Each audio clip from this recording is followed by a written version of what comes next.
second stringer. Right.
Who shows quite a bit of speed, and you say if you can get him to run north south a little bit better, he might be able to break one of these long ones. Yeah, that's that's a possibility tonight is that he'll get some action and hopefully Dave's gonna be in there and get it done. And if it's not there, then we've worked Jameer Riley back there some at that spot. So the kids got some speed and Well, when we try to exhibit their defensive weakness in the secondary, we look to see how far they're playing off of us and take the 5, 6, 7, 8 yard out, and then take it from there. Yeah, that's basically what we worked on this week. Is Shane came up line of scrimmage to see where those corners lined up, but they lined up well. So where they are, we have grass out there to throw the ball short.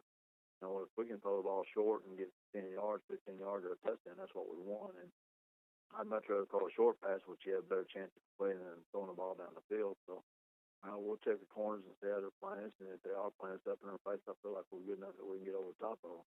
And with Zach on the outside, he runs really precise routes and seems to be open just about any time the ball comes to him, and great hands to go along with his skill as a route runner. So, and with 13 catches last week against a great team, he looks to be a real important cog in our offense tonight.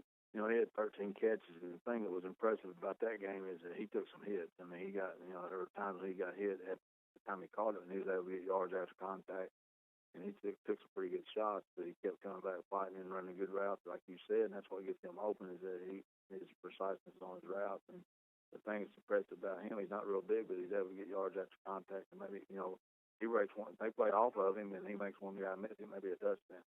And he's got that certainly that ability to do that, and really Trail and Jameer also have that ability.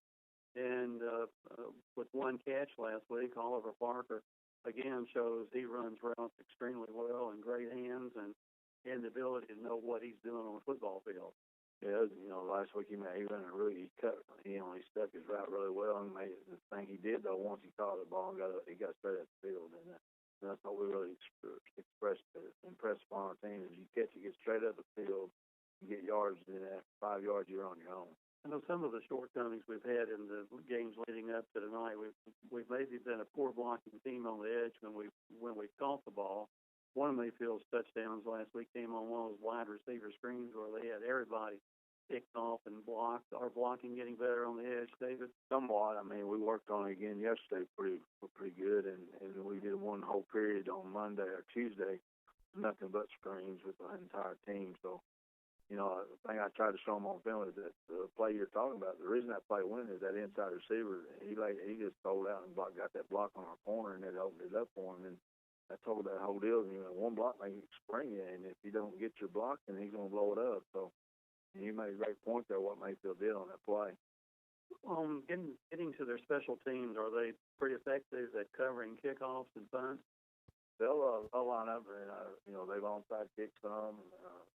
I guess even start out the game with an onside kick, so we've got to be aware of that. He'll kick it probably about the 15-yard line, so it should set up some good returns for us. I thought last week our return game was really good. But the point was, and what we tried to make it sure we didn't do a very good job blocking. The one that Javante took back for a touchdown, there was a block in the back, got called back, and that was a block in the back, but we also had a second block in the back that they didn't get called, which is, and we pointed out that mainly that kid had his back turned off and let him go. But I felt like we did a really good job on our return game, so I feel like tonight should be a good deal for us as well. We'll talk about the Tigers and our preparations this week with Coach Barnes when we return after these messages. With the weather beginning to get cooler and the feel of fall in the air, Treasures Remembered Florist and Greenhouse offers a great selection of fall mums, a wide variety of fall wreaths, lanterns, birdhouses, and fresher silk flowers in beautiful fall colors to decorate your home. Treasures Remembered Florist and Greenhouse offers sympathy arrangements in fresh and silk flowers. The best way to say you care is with flowers from Treasures Remembered Florist and Greenhouse, 600 West Locust Street in Princeton, phone 365-2556. Stop by Sandra's Gatherings, where she is welcoming fall. Using traditional harvest florals, Sandra's Gatherings has created a down-home decor mixed with country collectibles. helping to give your home that time-worn charm. Make sure to ask about the new 1803 Keepers of Light candles and scents that have arrived just in time to complete your autumn inspiration. That's Sandra's Gatherings, 116 East Main Street in downtown Princeton. Phone 270-365-4000. Welcome back to the final segment of the Coach's Pregame Show. David, how would you describe the mindset of the Tigers this week going into playoff season? Well, I know that, the thing we try to do on Monday is go back and watch the first half of the Mayfield game just to show them how well we did play. And, we were up 21-7, or 21-10 of it with 3 minutes and 47 seconds to go in the half. So we had a great opportunity. For some reason, we left in the locker room, didn't come out and play as well as the second half. Part of that had to do with the intensity level that Mayfield went to, and we didn't match that. The thing we told them was that, this is a new week, new season, and, we got a great opportunity. This thing's got a great opportunity to move on in the playoffs, but we got to come ready to play each and every game. That, after tomorrow night, there's going to be half the teams that are starting the playoffs, they're done. And so hopefully our kids will come in ready to play. Normally, when we've gotten to this point of the season before, and even last year, all through the season, teams went to work, went to practice with a work mindset, and we pretty well had that this whole week and the last 3 or 4 weeks of the season. The good thing is we've had really good weather, and so we get out, we get a lot of time on the field, and no rain, and it's been warm, it's not been cold, and kids worked pretty hard this week, and we had a really good day yesterday, especially defensively yesterday. It was probably the best we've had all week. So really, the kids are keyed up and raring to go and ready to get the second season underway. I think they realize, the opportunity they have in front of them, because, we talked to them about 2012 where, we ended up in the state championship game, and then we come back the next year, we're undefeated, and we get to the regional final, we get beat in the regional final. The following year, we get beat in the regional final. Last year, we get beat in the regional final. So we've been there. So now, these kids know that if we get out and do our job, do what we're supposed to, we got a chance to get in the semifinals. Well, again, with the kids buying into success of the program, and I think with the 6-4 record, you can say that we've been highly successful this year in spite of what some people might think about the 4 losses. But mentioning the injury situation with Javante possibly not being able to go tonight, coming out of that Mayfield game last week, as you mentioned, a lot of hits, a lot of people with soreness on Saturday morning and Sunday morning. We've pretty well gotten over that. Yeah, we came out Monday and with the exception of Javante, everybody was in pretty good shape. Will Bashir rolled his ankle there in the first half, and he's practiced all week long. He's ready to go. So the only significant thing we got is with Javante. With this being the start of the playoff season and Caldwell County hosting at least the first playoff game, and if we win tonight, hosting the second, and an outside chance we could even host the third if we keep winning. Are there any special things that you have to be aware of as a head coach, as an athletic director, with playoff season, making your workload a little bit more in addition to being the head coach? Well, with the playoffs, you got to work out a thing with the team that's coming in. And, if we were playing Hart County regular season game, all the gate money would come to us. And in the situation here, we split the gate after expenses. So that's always worked out with everybody we've ever played. We've always agreed upon once we pay expenses, we split the gate half, 50-50. And Hart, and the game tonight, time tonight is 7 o'clock. Yeah, there's been some confusion. The confusion is the KHSAA rule states that every game be played at 7:30. So when they go on our website and they put in the times in the bracket, they put down 7:30. But each school has the opportunity to set the game time as well. Both schools agree upon it, and I talked with their head coach and their AD, and they agreed upon the 7 o'clock start time. So 7 o'clock tonight at Tiger Stadium, Hart County and Caldwell County do battle. With the kids this week, will you do anything special with them after practice, somewhat like a team bonding, team meal type of thing? Tonight, Bridgie Miller has gotten with Mike at I had to apologize, we won't see the kids there tonight, and then we'll win tomorrow night. Mr. Hayes, which is you, is going to help us, and we're going to have to talk to Ben Van Hoosen. He's got it set up for Majestic House next Thursday night. So hopefully we'll be at Majestic House next Thursday night. And that's good. It's good to help these kids out. They really commit themselves. And I would say if we're not 100% committed, we're 99. committed, and it's up to us to get that extra 1% out of them. And it's good to have them out, take care of them, and treat them, and all that. And just a note to our listeners out there, because this is playoff season, WTKY has purchased the right to webcast the game tonight. We're not sure whether that's a one-time charge or a per-game charge, so we will be live streaming the football game tonight to our many fans, not only here in Princeton, but around the United States as well.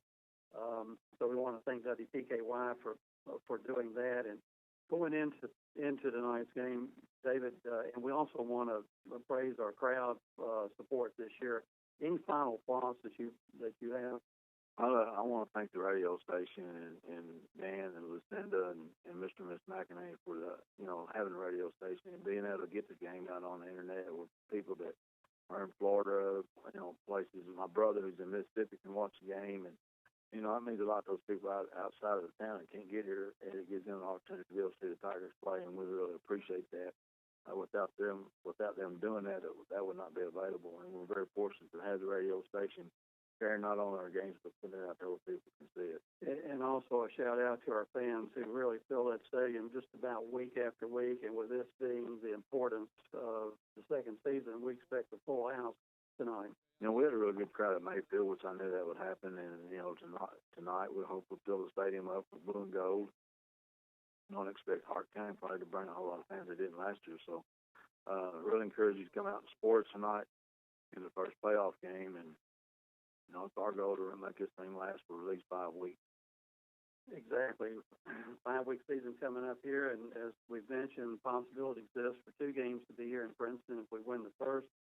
The third game is a situation as to who keeps winning, and the other games we could be hosting that third round game as well.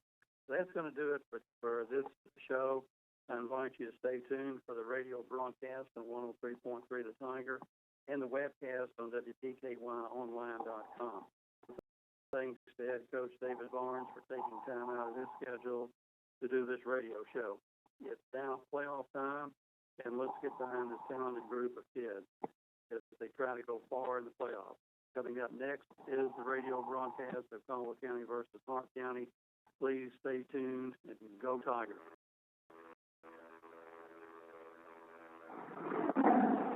It's time now once again for Tiger football right here on 103.3 FM, The Tiger.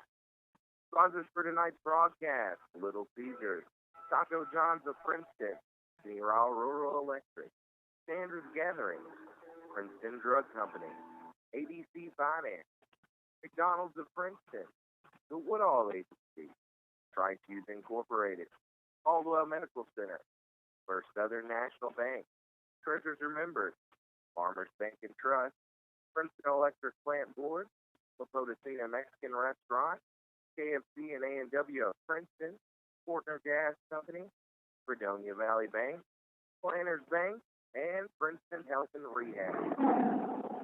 Now we go live to the field with live coverage of Tiger football right here on 103.3 FM. Good evening, everybody, and welcome to Tiger Stadium. It's football action again tonight here at home. We've been away for about a month tonight. It's the first round of the KHSAA high school playoffs. Caldwell County will host Hart County here at Tiger Stadium tonight. And, Bob, it's going to be a fun night here as we get the playoffs started, second season. Everybody 0-0 on the record tonight. This one's one that'll hopefully tune the Tigers up for a long run of this playoff. Exactly, Dennis, and as we know, we started this way last year, us beating Hart County here at Caldwell County at Tiger Stadium, and really after a lackluster first quarter last year, we got rolling and got our business accomplished in the second quarter, and hopefully we can get that the same thing tonight, is get these kids some action, get the clock running, and get some of these younger kids in for playoff game experience, because that's exactly how you build a team for next year, is getting some of these younger kids some action. But you can't look too far ahead. Right. Anybody can beat anybody on a given night, and for us to maintain some crispness, we need to come out and execute as well as we can. We're just about 24 minutes away from kickoff here tonight at Tiger Stadium. So want to welcome everybody into the Farmers Bank and Trust pregame show here on 103.3 The Tiger, and also streaming live, as always, on WPKYonline.com. Hope you'll tune into that and check us out tonight. We've got some new sponsors tonight, Bob. A lot of fun things happening here at the football stadium tonight. We had the 2 last games of the season, away game. We could end up having a third game here, assuming we keep winning in our first game and second round game. So, you know, everything's in front of us, and personally, I feel like this team is a team of destiny with an outstanding defense, an outstanding game that we played last week at Mayfield, especially the first half. We didn't play too well in the second half, but I think you have to give Mayfield a little bit of credit for that. And going back and looking over that game, Mayfield has defeated one of the teams ranked ahead of Caldwell County in Class 3A, that being Corbin. But when they played Corbin, they played them on a neutral field and played them without Trajan Bright, who last week I think was a difference in that Mayfield game. A bunch of carries, nearly 200 yards of rushing. We could not bring him down on the first hit. Second hit took 3, possibly 4 people to get him down, and then on a 40-yard touchdown run that he had last week, probably had about 6 or 7, 8 hits on that run to the end zone. So, but you take that game and look at it and break it down and point out where we could have done things a little bit different, and I think we still are a tremendously talented football team. And you look at our 4 losses. 1 loss is to Mayfield, ranked number 1 in Class 2A. 1 loss to Franklin Simpson, which only won a half a game. They're ranked number 1 in Class 4A. Christian County ranked 30 in Class 5A. And then North Hardin, we'll just leave it at that. We had that game taken from us. Yeah, so that one still feels like a win, except for coming back with the W on that one. Exactly. So you know, I feel like that everything is in the past. It's been a great season so far. 6-4 is not anywhere indicative of how good these kids are, and it's all over with now. We're 0-0, and we can go play football. We're about 21 and a half minutes away from kickoff here. We'll take our first break. You're listening to the Farmers Bank and Trust pregame show here on WPKY. Stay tuned. We'll be back in 1 minute. You're listening to Tiger football action on WPKY. Hello, this is Keisha Fulcher, CEO of Community Medical Clinic. I'm pleased to announce our new hours from 8 a.m. to 6 p.m. We're happy to offer an extended day to make scheduling your appointment more convenient for you. Also, early appointments in the morning make it easier to get fasting lab results completed so that you can get on with your day. These hours are available at all 3 of our clinic locations in Princeton, Hopkinsville, and Oak Grove. We're accepting new patients and walk-ins are welcome. Can't get in to see your regular provider? We're glad to help out and offer same-day appointments when you are ill. Call today at 270-365-0227 in Princeton or 887-6152 in Hopkinsville.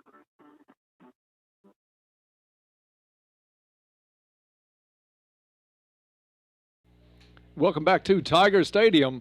This is the Farmers Bank and Trust pregame show. Dennis Stevens, Bob Hayes, Jordan Dunn here at the stadium. Darren Lewis back at the station tonight. Bob, Caldwell County comes into this game, as you said, 6-4 on the season. Hart County comes in at 3-7. Or excuse me, Caldwell County is, yeah, you're right, 6-4.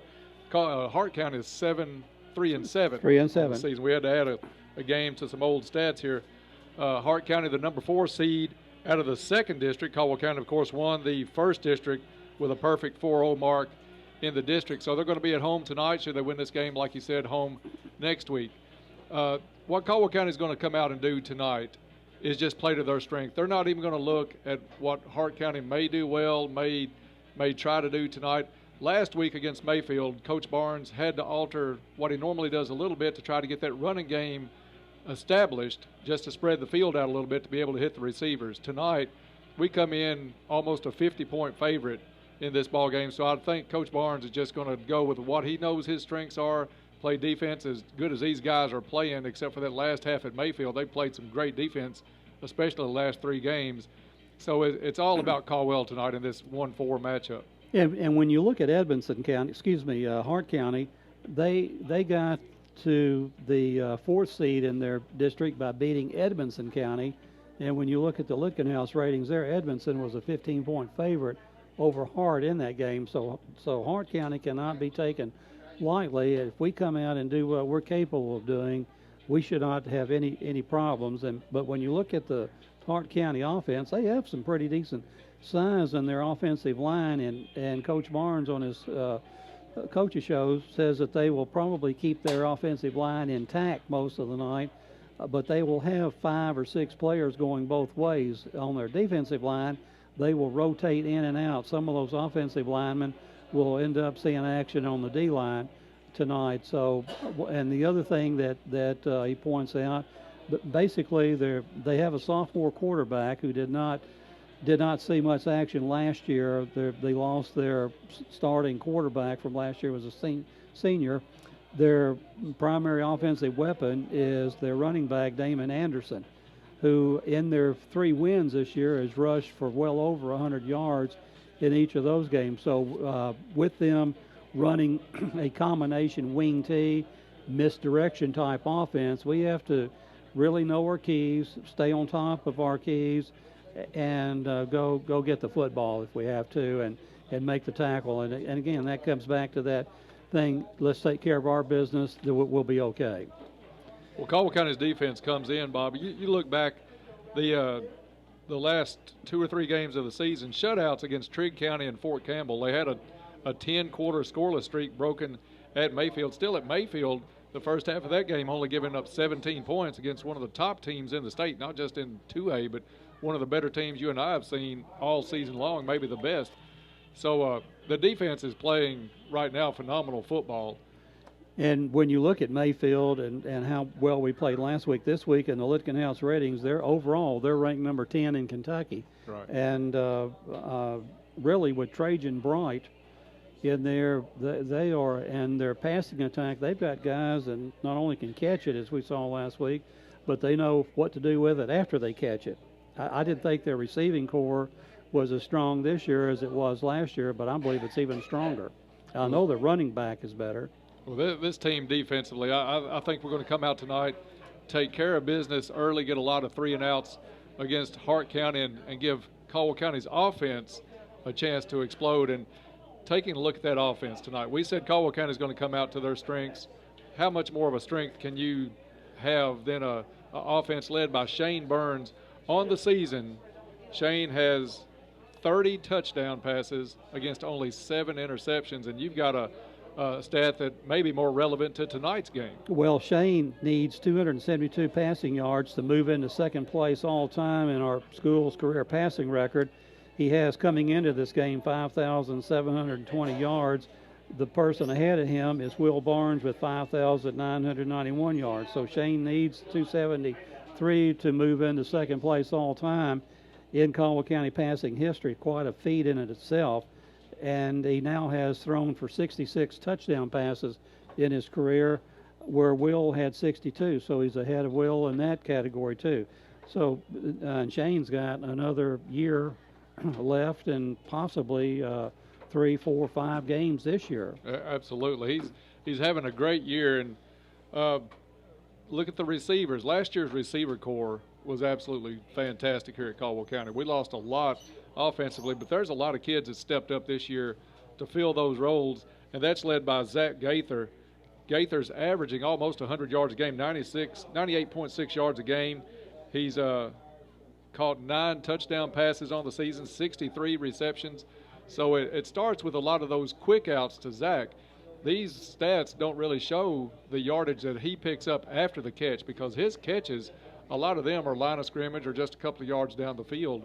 What he does after is just as good as how he can catch the ball. He's had an outstanding career and really an outstanding senior year. Last week in Mayfield, 13 catches, one of those going for a touchdown, and probably on those other 12 receptions, he didn't get hit on the touchdown catch, but on the other 12 receptions, he probably took 1, 2, 3 pops from Mayfield, and most likely on 2/3 of those catches picked up yards after contact, and he is a tremendous route runner. that's the one thing that stands out. And Coach Barnes alluded to the fact during his interview Thursday with me that we've got kids that are beginning to really run nice disciplined routes. Oliver Parker, Travis Newsom, Jameer Trail, and so now's the time of the season to improve. You want to get better, not worse, after you have 10 games under your belt. And we're about 13 and a half minutes away from kickoff here. You're listening to the Farmers Bank and Trust pregame show here on WPKY 103.3 The Tiger. Bob, I do want to mention while we're on the offense tonight, let you talk more about this because you talked to Coach Barnes. Javante Riley will not be in the lineup tonight. Suffered a shoulder injury last week at Mayfield. And more than likely, unless he's absolutely needed, will not play tonight, trying to get him healthier for the weeks ahead. And it certainly appears to me that what we saw last week with Xavion, if we can get him to that mindset tonight that he had against Mayfield, he may have 300 yards rushing tonight, because I don't believe anybody in Hart County can bring him down once he gets barreling. But so we're missing him on offense, and we also had another little injury last week. Will Bashir went out with a rolled ankle, had it taped up, came back in, and Coach Barnes said he's good to go tonight. His ankle's really almost better, probably a little bit tender, but getting it taped, he'll be ready to play tonight. Well, that's good news there. Do want to mention we have a new sponsor tonight, Bob. We're going to have a Pleasant Valley Bulk Foods Store play of the game tonight sometime during this ball game. So hope you'll stay tuned for that. Do want to mention that you can make it a Pleasant Valley day when you shop at the new Pleasant Valley Bulk Food Store. You can pre-order a smoked turkey sandwich by calling, or a smoked turkey. I think smoked turkey, whole smoked turkey, all right. You can do that by calling 270-545-7558. And they also serve lunch daily. You get a free cup of coffee. You can take home some fresh baked goods, check out the gluten-free products and more. All of that at the brand new Pleasant Valley Bulk Foods. Just look for the big sign about halfway between Fredonia and Princeton. So I'm going to try it out tomorrow. I just found out about it this week. We got the guys on tonight with the Pleasant Valley Bulk Foods play of the game tonight. So we're going to go out there for lunch tomorrow and see how it is. You've already been there, so we've you might been want there. to add what you know about it. We've been there twice, and we've eaten one time, and the sandwiches are fabulous, really reasonably priced, and then the store is very clean. It kind of gives you the impressions of just an old country general store, very clean. They have rockers out front. So it's a great place to shop and pick up some things they do buy in bulk. They take that bulk and break it down into plastic containers, but there's a lot of things you can buy in that store other than just lunch and that. They have bread that we've been well pleased with our meal down there. I could see myself down there once a week eating lunch. All right, well, we're going to check it out tomorrow. We appreciate the guys at Pleasant Valley Bulk Foods for joining the Tiger sports team here on WPKY. Just over 10 minutes left before we kick this one off. This is a Farmers Bank and Trust pregame show. We're going to take a 1-minute break, come back and look at the other games in the area tonight in the playoffs, so stay tuned for that. You're listening to Tiger football coverage on WPKY. Are you facing surgery? Have you had a recent hospital stay that you're just not bouncing back from as quickly as you've anticipated? Hi, I'm Krista Futrell with Princeton Health and Rehab. Let us be your rehab partner of choice. With specialized therapy up to 3 hours a day, available 7 days a week. It is our goal to get you home safely and in the shortest amount of time possible. We're your friends. We're your neighbors. We're Princeton Health and Rehab. For questions about our rehab services, please call the facility at 270-365-3541 or stop by. We would love to give you a tour. Here's a special message for Penny Rhino Electric members. Penny Rhino Electric is conducting member satisfaction surveys by telephone in October. Calls will be made from 5:30 p.m. to 8:30 p.m. Monday through Friday, and on Saturday from 10 a.m. to 6 p.m. The survey will take about 5 to 7 minutes. The surveys will help identify overall member satisfaction and be used as a measurement by Penny Rhino to ensure superior service to members. We thank you in advance for your time and cooperation. Penny Rhino Electric, your touchstone energy cooperative.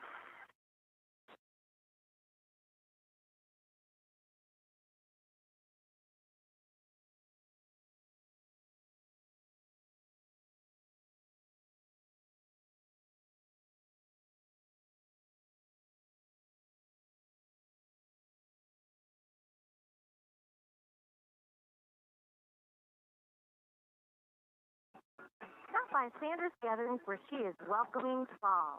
Using traditional harvest florals, Sandra's Gathering has created a down-home decor mixed with country collectibles, helping to give your home that time-worn charm. Make sure to ask about the new 1803 Keepers of Light candles and scents that have arrived just in time to complete your autumn inspiration. That's Sandra's Gatherings, 116 East Main Street in downtown Princeton. Phone 270-365-4000.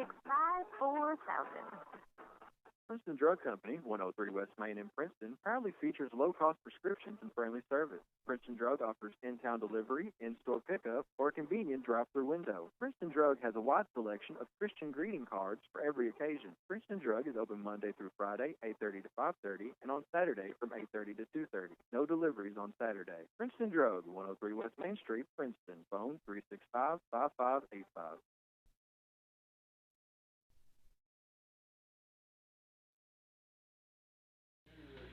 And welcome back to Tiger Stadium. It's the Farmers Bank and Trust pregame show here as we get ready for the first round of the KHSAA football playoffs. Caldwell County hosting Hart County tonight. 7.5 minutes left here before kickoff. And Bob, before we get back into football, the band came out while we were on break, did a great job as always with the national anthem.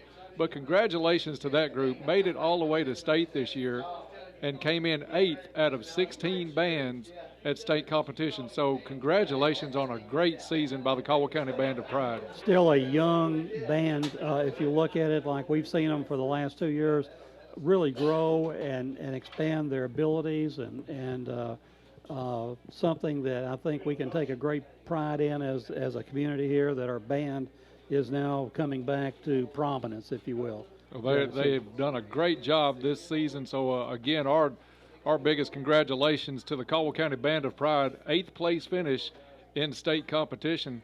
Captain's coming out now to get ready to go across the field for the coin toss. Bob, if you want to, before they do the coin toss, if you want to mention some of the other games going on in the playoffs tonight. In our district, of course, Caldwell County is hosting Hart County, and I'll go over the lit ratings. We're about a 50-point favorite, according to Dr. Litkenhouse. Union County will be going to Adair County. Adair County will probably be a 9-point favorite there. Tillman will host LaRue County. Tillman a 27-point favorite there. And the other team in our district, Fort Campbell, finishing 4th, will travel to E-Town, the number 1 seed in the 2nd district of Class 3A. E-Town, basically a 29-point favorite over Fort Campbell. So we've got, this is going to be, as we mentioned coming on the air before we came on the air, the 1 seed and the 4 seeds are probably going to have some blowouts in Kentucky tonight. But the 2 and 3s may have some interesting games along the way. And we'll try to keep you up to date as much as we can on the Union County, Adair County game, because that will be the next opponent should we win tonight against Hart County. That'll be the next team to come in here at Tiger Stadium. And still waiting to see Hart County. I think they're starting to come out now. Bob, a very small roster for this Hart County squad, considering a 3A school. It looked like their team that they have on the field, Dennis, is a lot less than what they have in their. Yeah, the roster was small to begin with, but you're right. Looking out there, it would look like maybe 17 to 20 players during warm-ups. I'd say no more than the 11 that were playing, and maybe had about 15, 16, 17 lined up behind them. So maybe a team of only 30 to 35 dressed to come to Princeton tonight. Captain's going out on the field. We'd like to take this time, if we could, to say a prayer. And we ask God to bless the efforts and protect the kids tonight from injury, whether it's band, cheerleader, football players. We just ask God's protection and grace on everybody tonight that takes the field. Captains for Caldwell County are out. And the captains are Zach Gaither, Jacob Martin, Drew Fagan. And I'm not sure. Number 10. And 54 is Cameron Warfield. So we've got 4 seniors representing us tonight at the coin toss. We'll name these officials here in a few minutes, Dennis. We were given a little program by the official that comes up here before every game to go over some things, and we'll make these guys are out of areas away from here. And we appreciate them bringing it up. It's pretty informative little guide. It had some rules on the back, the illustrations for the calls that they'll make on the field. So we appreciate the guys in stripes. At least right now we do. That's been known to change a little bit, like the North Hardin game, but we like the guys. We have a lot of fun with them, but they try their very best just like anybody else that takes the field on any given night. So just in fun, anything with the officials. And the coin has been flipped, and I'm not sure. He's not pointing to anybody yet.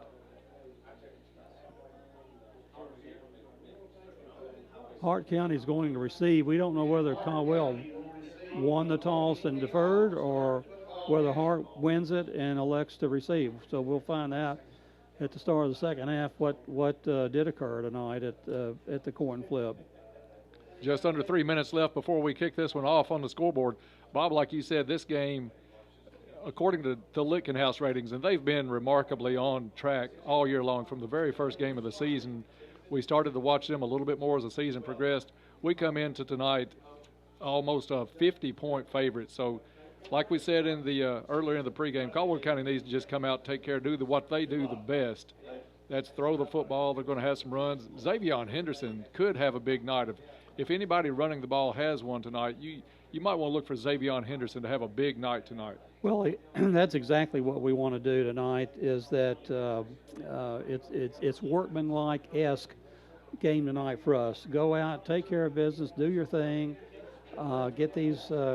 Let's get home early, if you will.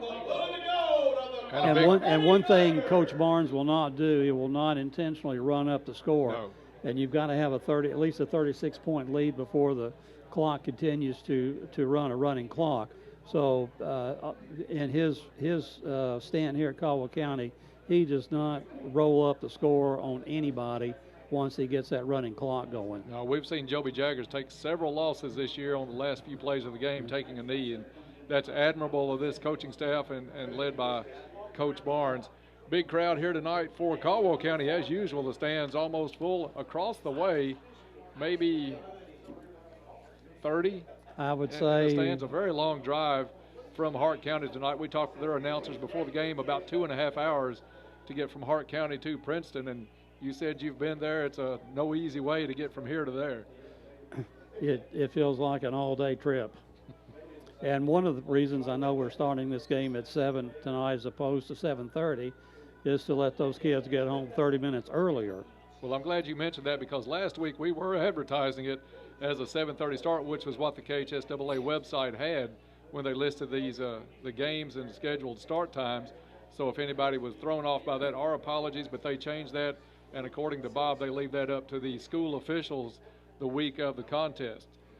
And as you're right, Dennis, we have a nice crowd assembled on our side here, and the weather's perfect, great. A little chill in the air. It's just for November. That's what you have to expect. Perfect for November. Yes, perfect. Well, we're just about to set to kick this one off. Both teams on the field. Thank you for listening to the Farmers Bank and Trust pregame show. We'll be back for the Farmers Bank and Trust postgame show at the conclusion of this one. So hope you'll tune in then with Bob and all the game stats, and also our players of the game from Little Caesars. All that coming up on the postgame show tonight after the ball game. Clock at zeros as Caldwell County is set to kick this one off. Caldwell County will be going towards the Cab building to start this game, and Hart County will go towards Highway 91 in the first quarter. Kickoff is up, fielded at the 17-yard line by Hart County, up across the 20, dodges a tackle but brought down at the 24-yard line. And I think that was Pancho Rosales right off the bat, Bob, on the tackle. And 42 in on that play, De'Aaron Hamilton, a freshman. And I'm sure it won't be the last time we mention Pancho Rosales' name tonight. He's around the football just about every week. He has a nose for the ball, and one of these unsung heroes of the Tigers that not a lot of credit, but just a lot of heart in that young man. Number 15, John Shoulders, a sophomore, leads Hart County to the line. They'll put one player in motion near side.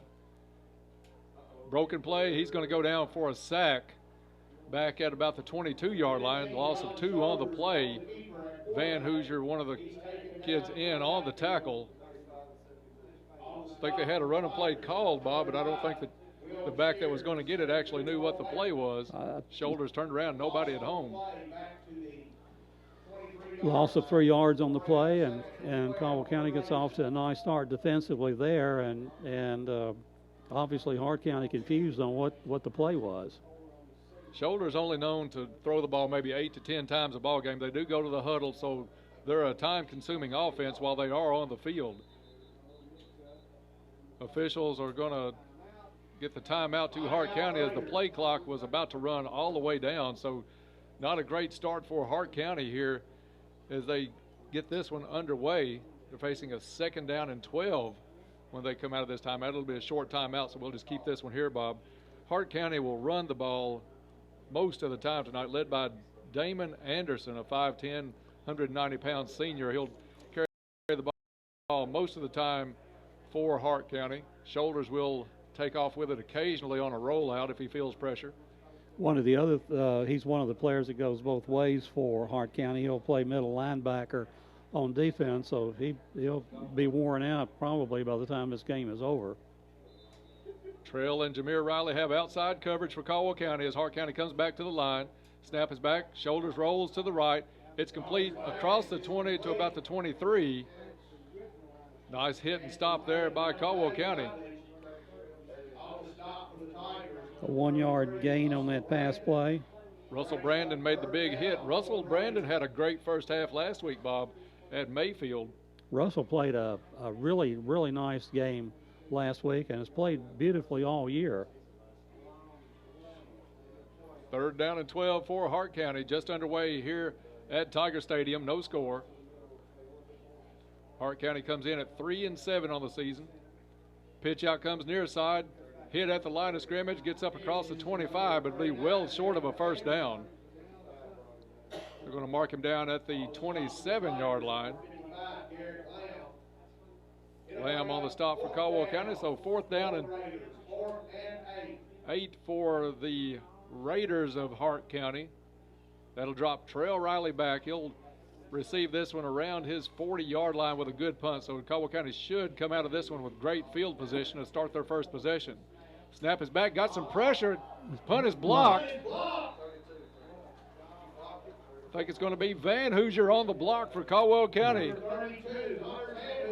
Several blue and gold jerseys in that backfield when that punt was trying to be made, Bob. Great effort, great rush. Line, so we thought they'd get great field position. Didn't really anticipate it being this good.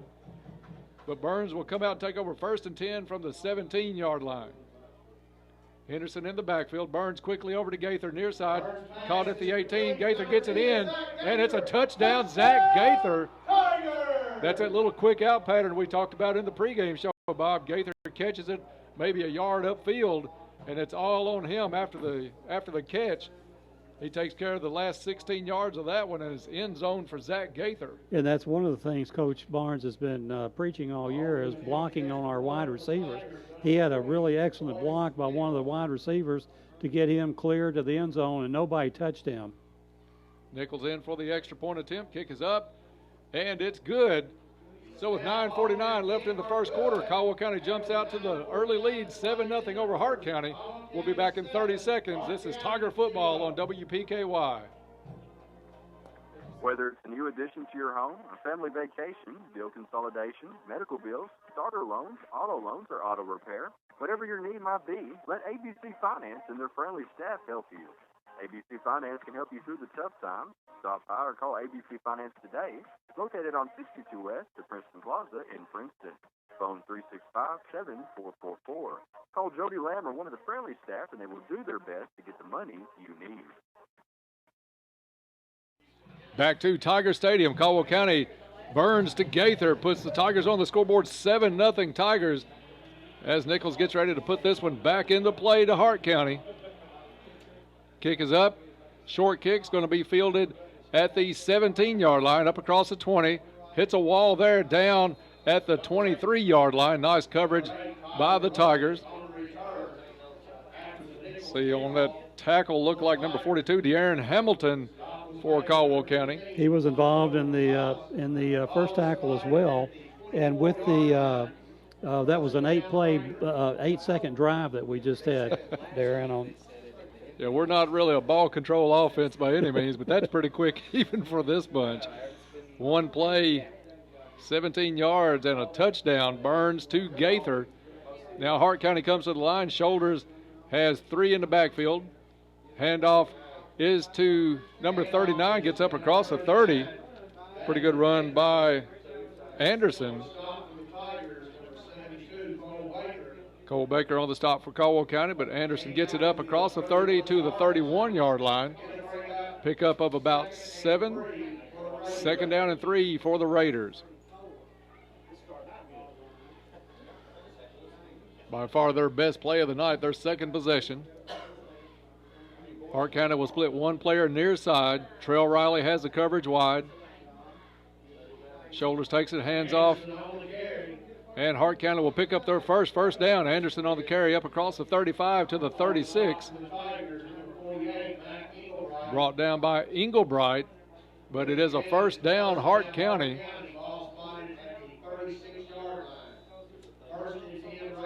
Hart County has it 1st and 10 from the 36.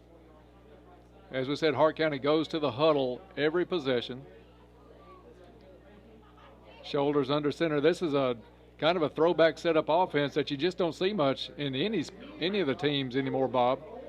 Run is off the right side near the 40 before it's whistled dead. They may give him forward progress to about the 40-yard line. Pick up of 4 yards on the play. But this offensive setup with a quarterback under center and 2 backs in the backfield, you just don't see hardly at all in high school football anymore, very little in college. And misdirection is one of their keys and hopefully one of their strengths that they try to capitalize on. One receiver this side again. Shoulders goes under center. Caldwell County has a lot of people in the box. And let's see, the whistles stop this one. Hart County is going to take another timeout. I think Caldwell County was bringing everybody except the managers on that play, Bob, because they were all at the line. And credit to our kids for not jumping offside. You saw about 3 or 4 Tigers jumping around down there as if they were going to blitz and just sell out, if you will. Yeah, they were bringing just about every linebacker they had, it looked like, up to the line of scrimmage, ready to go through on that one. Shoulders, to his credit, didn't panic. He went ahead and called timeout because you can't take them home with you. You might as well call it if you know you're looking at a loss on the play. They've only got one left here, the remaining part of the first half. This drive started on the Hart County 24s now at the Hart County 40, gain of 16 yards on this drive, and it's all been on the ground so far. Well, if you are a football junkie, this is your weekend here in Princeton because starting tomorrow morning at 8 o'clock, it's the Junior Pro Football Jamboree here at Tiger Stadium. And, man, there's football from 8 o'clock tomorrow, all day tomorrow night, championship games Sunday afternoon. So if you want to see a lot of good young kids play some football, come on out to Tiger Stadium this weekend. Shoulders takes it, hands off. Nice run by Hart County, gets it up near midfield. That's Anderson again with the carry and the first down as he gets through all the way up to the 48-yard line. So Gabe East on the tackle for Caldwell County, but not until Hart County picks up their second first down of the evening. After Hart County went forward out on the first drive, having their 4th down kick blocked, they've looking fairly decent right now, running at will somewhat, 4 or 5 yards a pop. Handoff goes to number 2. He finds a hole, gets up across the 50 into Caldwell County territory down to about the 46-yard line. Number 2 is Chandler Wilcoxon, a sophomore, backup quarterback. Picked up about 6 on the play. So we'll have 2nd and 4 for Hart County. They found something, and all runs have been to their right side, our left side. So, and again, going back that way, Wilcoxon across the 45, still on his feet up near the first down marker. We'll see where they spot this one. Might be a little bit short, but not much. He picked up an easy 3. 3rd down and 1 now for Hart County. Englebright comes out of the game for the Tigers. 6:45 left in the first quarter. Caldwell County leads this one 7-0. Hart County's second possession, and by far their best drive. Handoff is to Anderson. He gets the first down up across the 40, brought down at the 39-yard line. Anderson's got good size, Bob. He's not a small kid. Senior, so he's been around for a while. 5'10", 190. Perfect size for a high school running back, Dennis, and if he is strong, it's even more to hit. But Hart County running almost exclusively to that right side of that line. Shoulders under center. Hands off to number 2, Wilcoxon. He finds some space again on that right side. Goes a little bit wider this time.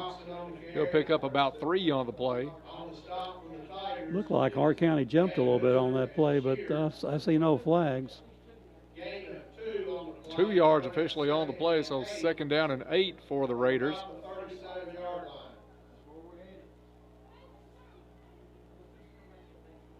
Caldwell County looking to win and keep alive for another home game next week here at Tiger Stadium. And they come left side this time, gets a hold there up across the 30. That's Anderson again, gets it up to about the 29-yard line. So Bob, Hart County is on to something. They're coming off that line on this drive a whole lot differently than they did on that first possession. I think Caldwell County takes a timeout. They want to talk this over a little bit and see where these holes are opening up at for the Raiders. And it's really the least yardage that they've had. They've had 1, 2, 3, 4, 5, 6, 7, 8, 10 carries on this drive. The minimum 2 yards, they're in the 6 and 4 and 8 category on most of their runs. And as we said, Hart County is going to throw the ball very little tonight. They average about 8 or 9 times a contest, so you don't really look for them to put the ball in the air much, especially with that defensive backfield that Caldwell County has. But they're finding some things they can exploit early in this first quarter, especially on that right side. Exactly, and I'm not sure whether our linebackers are out of position. Normally that's one of our strengths, is that we flow to the football really well. Is it the misdirection that's creating some issues on this drive, or just what? And so the timeout comes really at an opportune time for us to kind of talk over what we need to do to change how we're being gashed. 1st and 10 from the 29-yard line of Caldwell County with 5:33 left in the first quarter. Let's see if Poncho Rosales gets that side of the line going over there, gets some help, and stops this Hart County team. Shoulders under center, takes it, hands off to Wilkinson. And good pursuit on that. Much better play. Wilcoxon carried. He only picked up about 1 on that play, Bob. Be 2nd down and 9. Hunter Van Hoosier on the stop for the Tigers, but much better containment there by the Tigers. Pursuit was really good, and we maybe we're splitting our linemen out a little bit more. 2nd down and 9 for Shoulders. I didn't see them warming up a kicker at all during the pregame, so I don't know what their field goal attempt's like. Run up the left side. Anderson is the carrier. He gets up across the 25 to about the 24-yard line. It'll bring up a 3rd down for Hart County, stopped by Cole Baker for Caldwell. 3rd down and a long 4 for the Raiders. So Caldwell County would like to stop this one. And Bobby, almost wonder if Hart County wouldn't go for it with this field position right here, take 2 shots. If I'm their coach, we're going for it. If you're a 50-point underdog, we have nothing. They have nothing to lose. Yeah, they're playing on house Monday tonight, the number 4 seed against the number 1, and they're going to use their last time out of the first half. And something that we haven't seen, I guess, since we've started doing the games together here, Bob. We've never seen a team use all their timeouts in the first quarter. And to their credit, they want to try to get this right. They've got 2 plays to pick up 5 yards, and I did not see anybody warming up pregame on the field goal or extra point attempts. So I think we're safely, and I don't know why they would want to go to the air at all right now either. No, they're having some success, especially this second drive running the football, picking up, as you said, 4, 5, 6 yards a whack. So I don't look for them to put the ball in the air at this point, but that may be the time when you least expect it that they'll drop back and see what they can get. Both teams back out on the field. It's third down. We'll call it third down officially and 5 for Hart County. Shoulders goes under center. One receiver split to the right, pitch out to Anderson. He's hit in the backfield, but breaks that tackle, gets up near the 20. Looks like he's going to be short of the first down, but still a pretty decent pickup by Anderson. Gain of 4 yards on the play. It's going to bring up 4th and 1 for. 4th and 1 for Hart County, and it looks like they are staying on the field.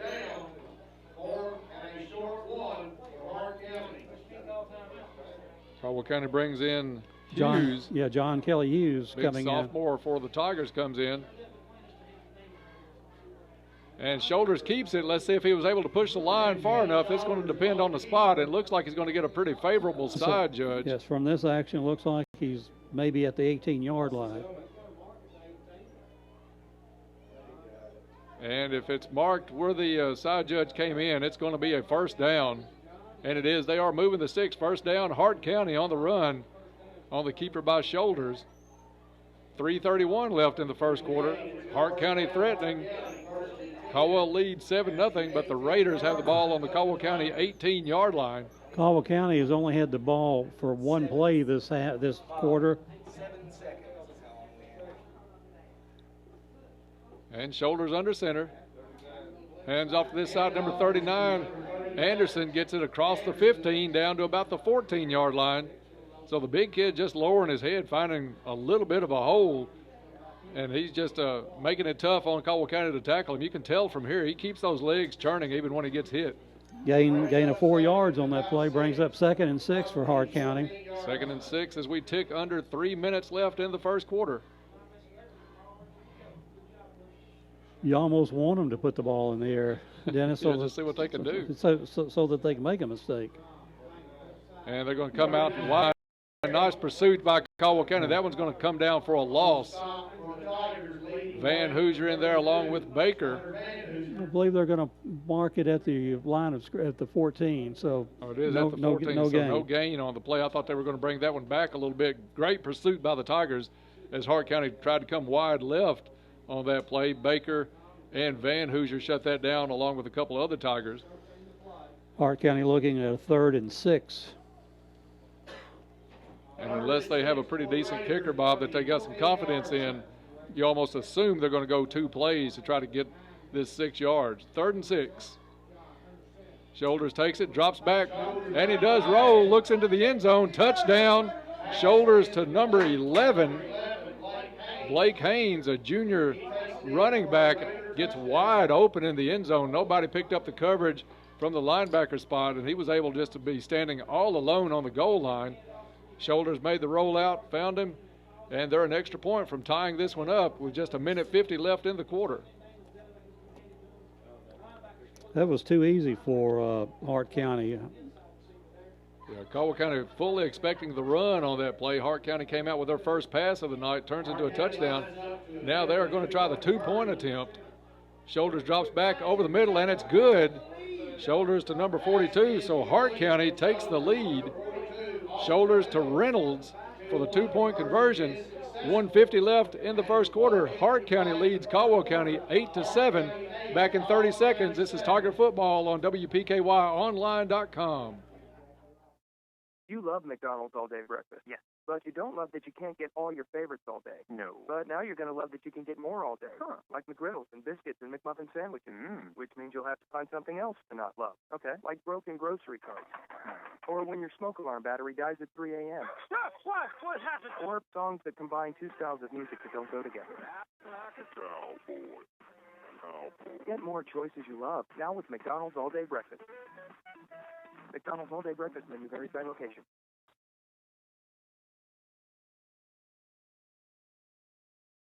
And we are back to Tiger Stadium. A surprise in the first quarter right now. 1:50 left in the quarter. Hart County with a long drive takes the lead over Caldwell County 8-7. One pass play resulted in a touchdown. Otherwise, it was a drive with all runs for Hart County. Caldwell County has had the ball so far this quarter, one play, 8 seconds, and a touchdown. The rest of it's been Hart County. Onside kick is not going to go 10 yards. In fact, it's going to roll back and be stopped at the 40. So Caldwell County is going to have some good field position. But Bob, Hart County did a nice job on that one with their line blocking. We said they had some size up front. They opened just enough holes to pick up 4, 5, 6 yards at a carry and was able to move down the field fairly easy on the Tigers. And one of the things they accomplished was ball control, keeping it out of our hands. So far, with 1:50 seconds remaining in the first quarter, we've only run one play. So Burns sets up his crew at the 40-yard line. Henderson in the backfield. Henderson takes the handoff and gets up across the 40. Let's see if the ball's on the ground. And let's see. They were signaling. And it was a fumble recovered by Hart County at the 37-yard line. So turnover Caldwell County. It's going to give it back to the Raiders with 1:44 left in the quarter. And Bob, just a weird game setting up right now early in this contest. Caldwell County's run 2 plays. One's a touchdown, one's a turnover. Hart County back on the field, shoulders under center, hands off to Anderson. Anderson finds a hole, gets up across the 40, just across the 40. Picked up about 3 on the play. Raiders up on this one, as we said, 8-7. Second down and 7 for Hart County. They are in the huddle. Very much a clock-consuming offense by Hart County. They're going to bring one receiver wide to the near side. Trell Riley has that coverage. Anderson with the handoff to 39, stopped at the line of scrimmage. Maybe nice a gain of 1 yard. Yeah, if he got that, it was a tough one. Anderson is a workhorse for Hart County. That one's going to be spotted at the 41-yard line. Third down and 7 for the Raiders as we're down to 44 seconds left in the first quarter. Plenty of time on the game clock for Hart County as they come to the line of scrimmage. Now they're going to split somebody to the far side. Jameer Riley will have coverage on that side. Shoulders, drops back, rolls to the right, looks down the field. Intercepted by Caldwell County's Jameer Riley at the 50-yard line. He drops back, now he's back up across the 50, the 40, down to the 30 before he's hit, still on his down to the 22-yard line. So a great reception, or great interception and nice return by Jameer Riley. Picked that ball off right at the 50, got it back down the field to the 22-yard line for the Tigers.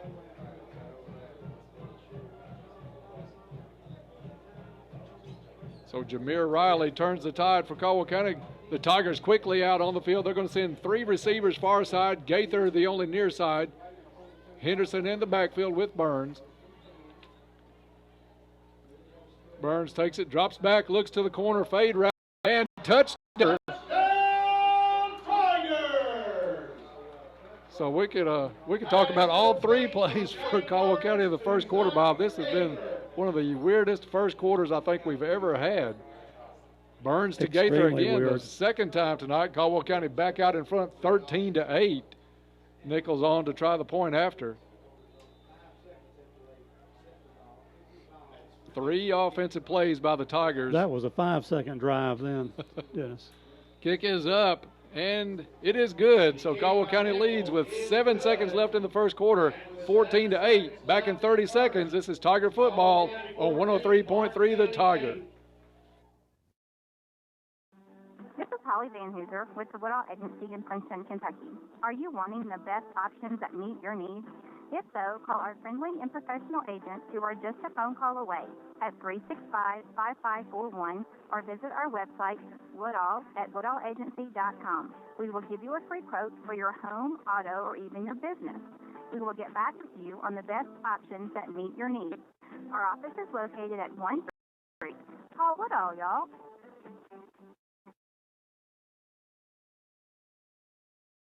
Back to Tiger Stadium as Caldwell County will put this ball in play after the second hookup between Burns and Gaither for a touchdown tonight. Caldwell County leads 14-8, 7 seconds left in the first quarter. A quarter that's been consumed by Hart County. I don't think Caldwell County has had the ball over 20 seconds total. 3 plays. Kickoff is fumbled at the 10. He picks it up, gets it back up to just shy of the 20. That was number 11, Blake Haynes, for Hart County. His return is going to be back up to the 18-yard line. Into the first quarter, so after one, it's Caldwell County 14, Hart County 8. We'll be back in 1 minute. This is Tiger Football on WPKYOnline.com. Christ Hughes in Princeton wants to remind everyone that we have a full line of genuine GM and Mopar parts and accessories for your car, truck, or SUV. We also offer retract bed covers. You have to see to believe how awesome they are.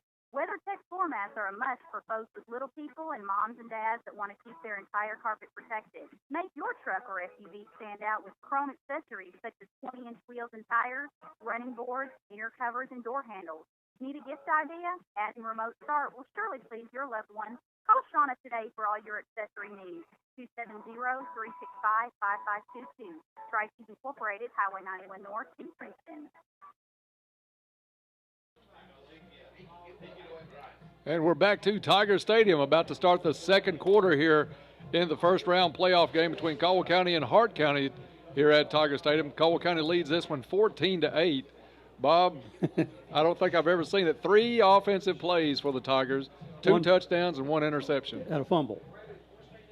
Oh, 2 touchdowns and a fumble, excuse me. 2 touchdowns and a fumble, you're right. That was a 1-play drive. We've had it basically 3 plays in the first quarter, scoring on 2 of them.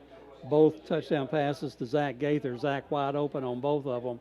So it comes down, can we stop their running attack?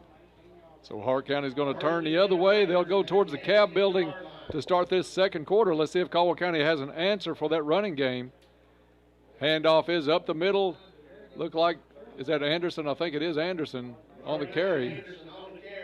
He gets up across the 20, or right to the nose of the 20-yard line. So that'll be a gain of 2, second down and 8 for Hart County. At this rate, Anderson's going to have, he's got to have 30 to 40 carries on the night if this keeps up at this pace. And trying to play middle linebacker on top of that. It's a long night for Mr. Anderson. Hart County splits one far sideline. Shoulders has it to the right. Handoff is again to Anderson. Up near the 25-yard line, going to be stopped just a little short, maybe the 24. It'll bring up third down for Hart County.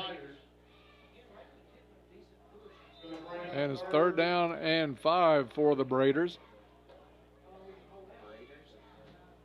Raiders? Yeah, they're braiding hair. Split one to the far side. Jameer Riley with coverage on the far side. Shoulders takes it, pitches out to the left to Anderson. Anderson takes it to the far side, and he's going to be stopped short of a first down. For Caldwell County, that was Russell Brandon on pursuit and on the tackle for the Tigers. Let's see where they mark this one, at the 26-yard line. Fourth down for the Raiders. 4th and 1.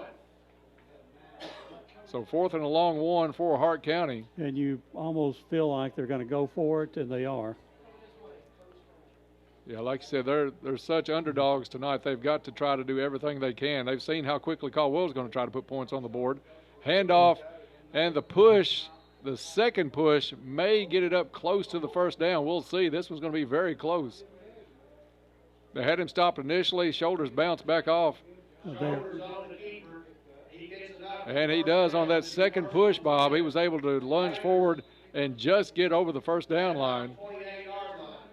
So it'll be 1st and 10 with 9:52 left on the clock for Hart County here in the first half. Tigers lead the Raiders 14-8. Shoulders 2 backs in the backfield. Handoff comes near side. Will Coxon on the carry, gets it up close to the 30-yard line, probably just a little bit shy. Much better containment by the Tigers on this drive so far. Going to bring up 2nd and 9 for the Raiders. Stay tuned at halftime for the Caldwell Medical Center halftime report. Bob Hayes will have all the first half stats. We'll take a look at the upcoming second half. That comes your way at halftime on the Caldwell Medical Center halftime report. So far, there have been no penalties in this game. It's been a penalty-free game. Hart County puts the receiver to the right side this time. And big tackle there. I think that was number 64. Is that 64, Jacob Martin. Nice tackle there by Jacob Martin for a loss. Jacob pinning back 3 yards on that one, so it'll be 3rd down and 12 for Hart County. That was a nice wrap-up tackle there, Bob. I mean, that was textbook the whole way by Jacob Martin. Yeah, we got penetration driving their offensive line back. The ball carrier had no. And really the first time we've done that since their first possession of the night. Shoulders goes down, slipped. It's going to be a sack. I don't know who was back. I know number 55, Garrick Lamb.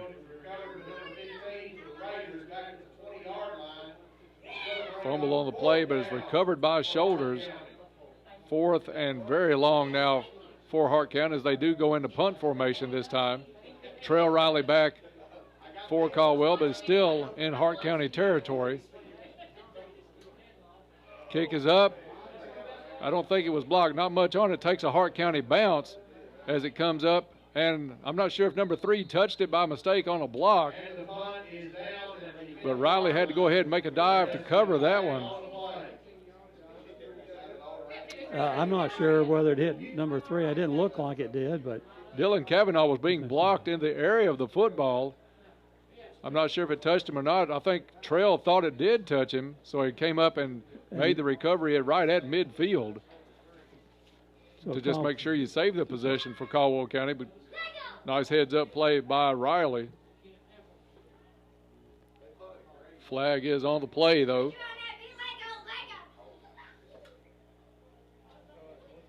We're going to. And are they going to?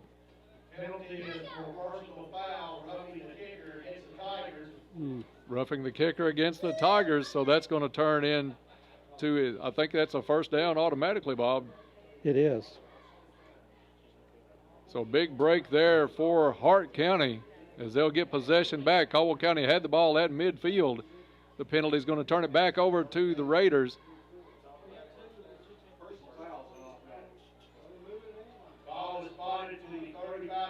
And the ball is going to be on the 35-yard line. 1st and 10 for the Raiders with 7.5 minutes left in the first half.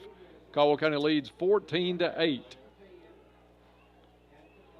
Snap is back to Shoulders. He hands off to Anderson. Anderson picks up maybe 1 on the play to about the 36-yard line. Down by Van Hoosier and Gray on the play. First time we've called Dylan Gray tonight. Number 20 comes back into the. One receiver is going to split wide to the right for Hart. Trail Riley has coverage. Shoulders comes back, rolls. He's going to be hit and sandwiched right there. Looks like Martin, one of the ones in on it for Caldwell County for the loss. Garrick Lamb also in there along with 35 for Caldwell County is Will Bashir. Lost by Shoulders will take it back to the 33-yard line. 3rd down and 12 now for Hart County. Good penetration there by that line for Caldwell on that one, Bob, as they had 3 guys in the backfield. Sandwich Shoulders back at the 33 for the loss. And he got popped really hard by not only Will, but another Tiger as well. Probably fortunate to hold on to the ball. Shoulders takes it hands off across the right side to Anderson, drags a couple of Tigers up to near the 39-yard line. Finally brought down there at the 39. It's going to bring up 4th and long for Hart County again. 4th down and 6. Hart County out of timeouts. They used all those up in the first quarter. Hart County's going to go for it on 4th down and 6. Ball spotted on their 39-yard line. 5.5 left in the half. Snap is fumbled. And Caldwell's going to have it either way. Turnover on downs or the fumble recovery. Yeah, and it looked like Hart County was motion because half the team went, half the team stayed still. Yeah, I think a lot of the players on the field were anticipating the whistle to blow on it.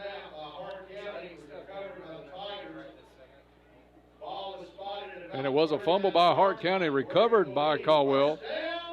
I didn't pick up the number. I know Bashir was in there on it. So Burns comes out for his 4th play of the night. Hands off to Henderson. Henderson across the left side, across the 35. Still on his feet, down close to the 30-yard line. Nice run by Xavion Henderson, bowling over a couple of players, staying on his feet.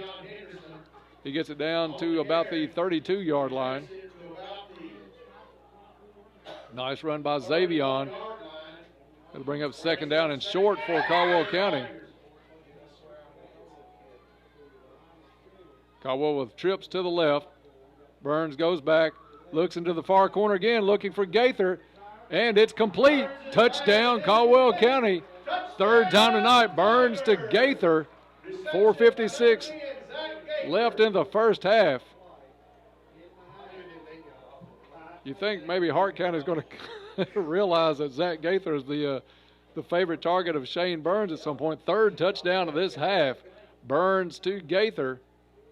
Nichols on for the extra point attempt. Although that drive did take a few plays, actually.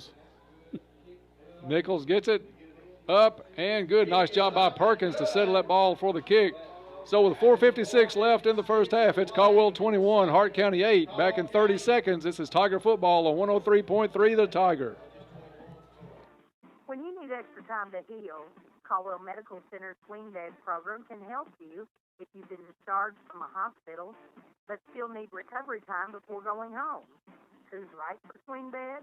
Patients with recent joint repair or replacement, recovering from a wound or major surgery, patients who need acute physical or occupational therapy, patients in need of post-hospitalization pain management or IV therapy, or patients recovering from a stroke. For more information, contact Caldwell Medical Center at 270-365-0300. Caldwell Medical Center, located at 100 Medical Center Drive. With the weather beginning to get cooler and the feel of fall in the air, Treasures Remembered Florist and Greenhouse offers a great selection of fall mums, a wide variety of fall wreaths, lanterns, birdhouses, and fresher silk flowers in beautiful fall colors to decorate your home. Treasures Remembered Florist and Greenhouse offers sympathy arrangements in fresh and silk flowers. The best way to say you care is with flowers from Treasures Remembered Florist and Greenhouse, 600 West Locust Street in Princeton. Phone 365-2556. Is your debit card community driven? At Farmers Bank, it is important to us to give back to our community. That is why we have developed the Tiger Card. The Tiger Card is a debit card. And we are back at Tiger All Stadium. Farmers Bank checking Darren, that was accounts. just a 30-second break. You can go ahead and cut her off there. Caldwell County kicks it off. Nice run back by Hart County up to the 34-yard line. There's a good kick by Nichols. They had the reception down at the 2. Shoulders now with the pitch out far side, lowers his head and gets up to the 40-yard line. Wilcoxon on the carry for Hart County. A pickup of about 6 before Van Hoosier able to stop that one. So 2nd down and 4 for Hart County.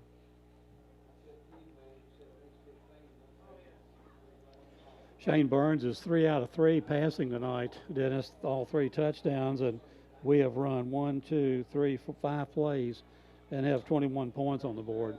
Shoulders hand off to Anderson. Anderson going nowhere, maybe even dropped a yard on that one. And it is going to be a loss on the play of at least 1. Back to the 38-yard line. Garrick Lamb on the tackle for Caldwell County. 3rd and about 7 for the I know we have the Caldwell Medical Center halftime report. Usually go over the stats. At this rate, we can go over each play for Caldwell County tonight and talk about that at halftime. Just an odd night so far. A long ball-controlled drive by Hart County in that first quarter for their only touchdown of the night. Caldwell County leads this one 21-8 with 3.5 left in the first half. Pitch out comes this side, near side and out. Tackle there by Englebright up at about the 40-yard line.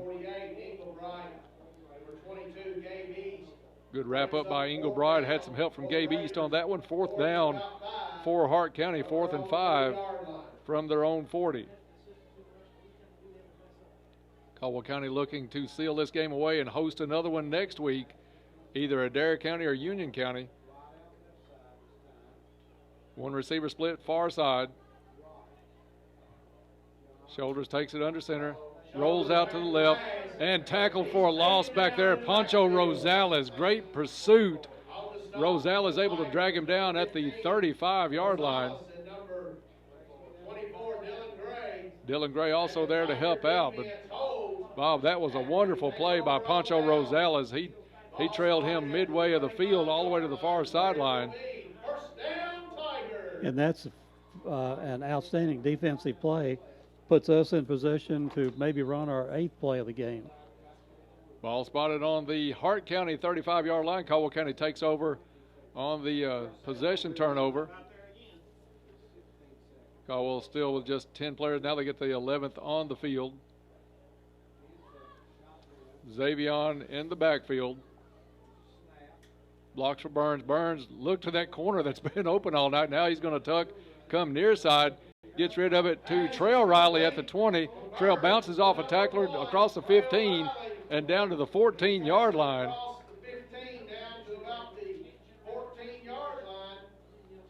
Bob, I think Hart County caught on to Zach Gaither in that corner of the end zone because that was Burns' first option on that play. Looked straight to the corner. Gaither covered, came back near side on the rollout and found Trail Riley. First down, Caldwell County from the 14.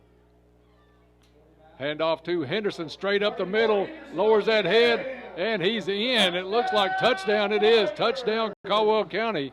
Xavion Henderson from 14 yards out, bowls over everybody in his way, and Caldwell County builds on that lead with 2:24 left in the first half.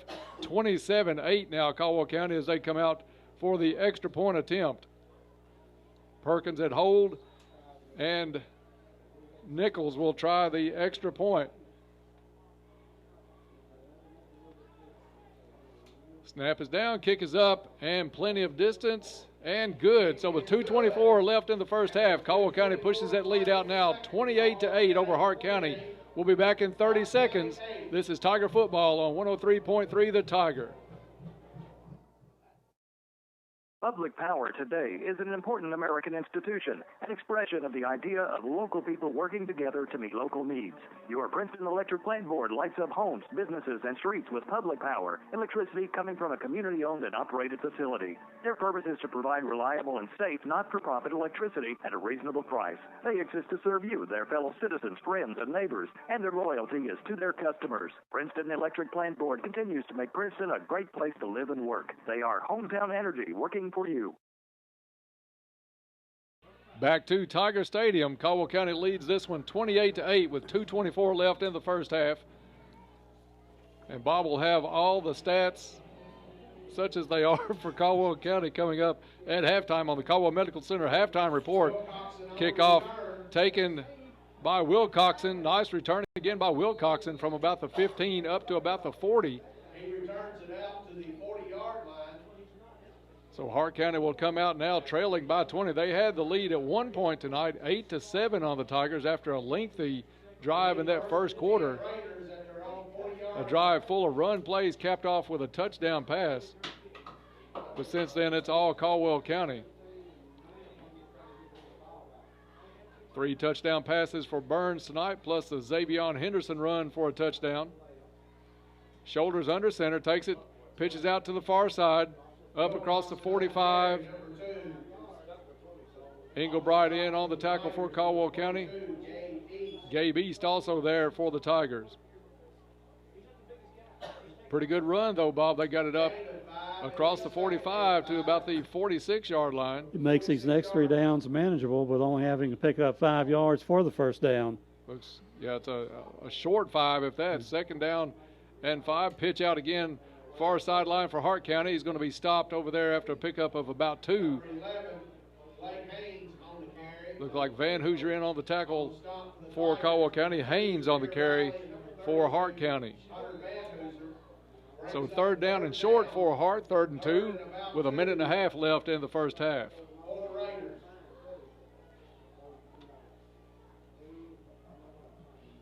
Shoulders under center.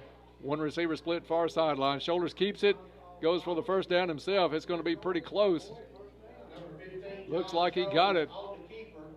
Side judge gives it down to the Caldwell 49. So they'll move the sticks with 1:12 stopped on the clock while they move the chains. Pretty nice push for Shoulders as he picked up between 2 and 3 yards on the play. So Hart County again takes it, pitch out far side. Wilcoxon, and a nice tackle there. Dylan Gray again. Dylan Gray with a nice hit and takedown after a pickup of only 2 for Hart County. And Hart County cannot stop the clock because they used all of their timeouts in the first quarter. So the clock ticks with 40 seconds left in the first half. You would almost expect them to try to go there to make something happen. You know they're not going to unless they break a long run. Shoulders under center. Hand off to Anderson. Anderson across the 45, pushing a pile towards the 40. Anderson, you can tell he's a powerful runner, but on the field he's got to have a lot of strength in those legs to push what he does tonight. And he stays down on the ground. Anderson down at the 43-yard line. Let's see if it's hopefully just a cramp. He has carried the ball a lot tonight. Quickly back up on his feet, and he's going to walk to the sideline. So that's a good sign for Hart County. Nothing serious out of Anderson, but the clock did tick down to 13 seconds. And they'll wind the clock. This is probably Hart County's last play of the first half. If they get it off, 4 seconds left, 3. They do get it off. Shoulders, hand off. It's going to be a halfback option. Thrown up, and that one's going to be picked off. Pass is intercepted. And let's see who that was. Was it Brandon? Russell Brandon on the interception to end the first half for Caldwell County. Just thrown up for grabs by Hart County. Russell Brandon able to go up and pick that one off. Penalty on the play is declined by Caldwell County, so it's going to be halftime here at Tiger Stadium. At the half, it's Caldwell County 28, Hart County 8. We'll be back with the Caldwell Medical Center halftime report. That comes your way in 4 minutes, so stay tuned for that. You're listening to Tiger Football on WPKYonline.com. La Potosina on the Marion Road in Princeton is the best place to experience delicious, authentic Mexican cuisine with an extensive menu that has something for everyone. Choose from local favorites like fajitas, chimichangas, burritos, and Maria's favorite with rice, grilled onions, and peppers, chicken, shrimp, steak, or a combination topped with La Potosina's mouth-watering cheese sauce. That's La Potosina on the Marion Road in Princeton, phone 365-3848. Howdy, folks. KFC's Colonel Sanders here. You and a friend can tackle hunger with KFC's new $10 chicken share. That's right. I'm not above making obvious football metaphors to tell you about KFC's new $10 chicken share. Share 9 extra crispy tenders, 6 pieces of original recipe, a lot of popcorn nuggets, or 12 hot wings. Get a friend, get the KFC, and get a $10 chicken share. It'll be a touchdown. Like I said, not above it. KFC, it's finger-licking good. Limited time offer. Participating KFC. Prices may vary. Tax and substitution tax. Offers not available at all locations. Fredonia Valley Bank's mobile banking is available now for fast and easy access to your account. Everyone is on the go, anywhere and everywhere. And with our new mobile banking app, you can check on your account, make transfers and payments with the touch of a finger. Download our free mobile app in the App Store, and you'll find it a convenient way to do your banking when you have a busy day ahead. Knowing you have another way to transfer funds anytime can be the most helpful. Visit us today for details at 602 Cassidy Avenue, Fredonia, or 226 Commerce Street, Eddyville. Member FDIC and Equal Housing Lender. Planters Bank, located at 208 North Jefferson Street, is locally owned and operated with a strong, sincere focus on customer service. Planters Bank has a diverse team of seasoned professionals in Western Kentucky and Clarksville, Tennessee. Since first opening their doors, Planters Bank has made a name for itself as an energetic player in the financial services market. Stop by and talk to the friendly folks at Planters and find out about the You Choose Rewards program. Planters Bank, member FDIC, and equal housing lender. Portner Gas Company is a full-service local and family-owned propane company offering services in Princeton, Cadiz, Madisonville, and Murray. Right now, Portner Gas is offering specials on propane.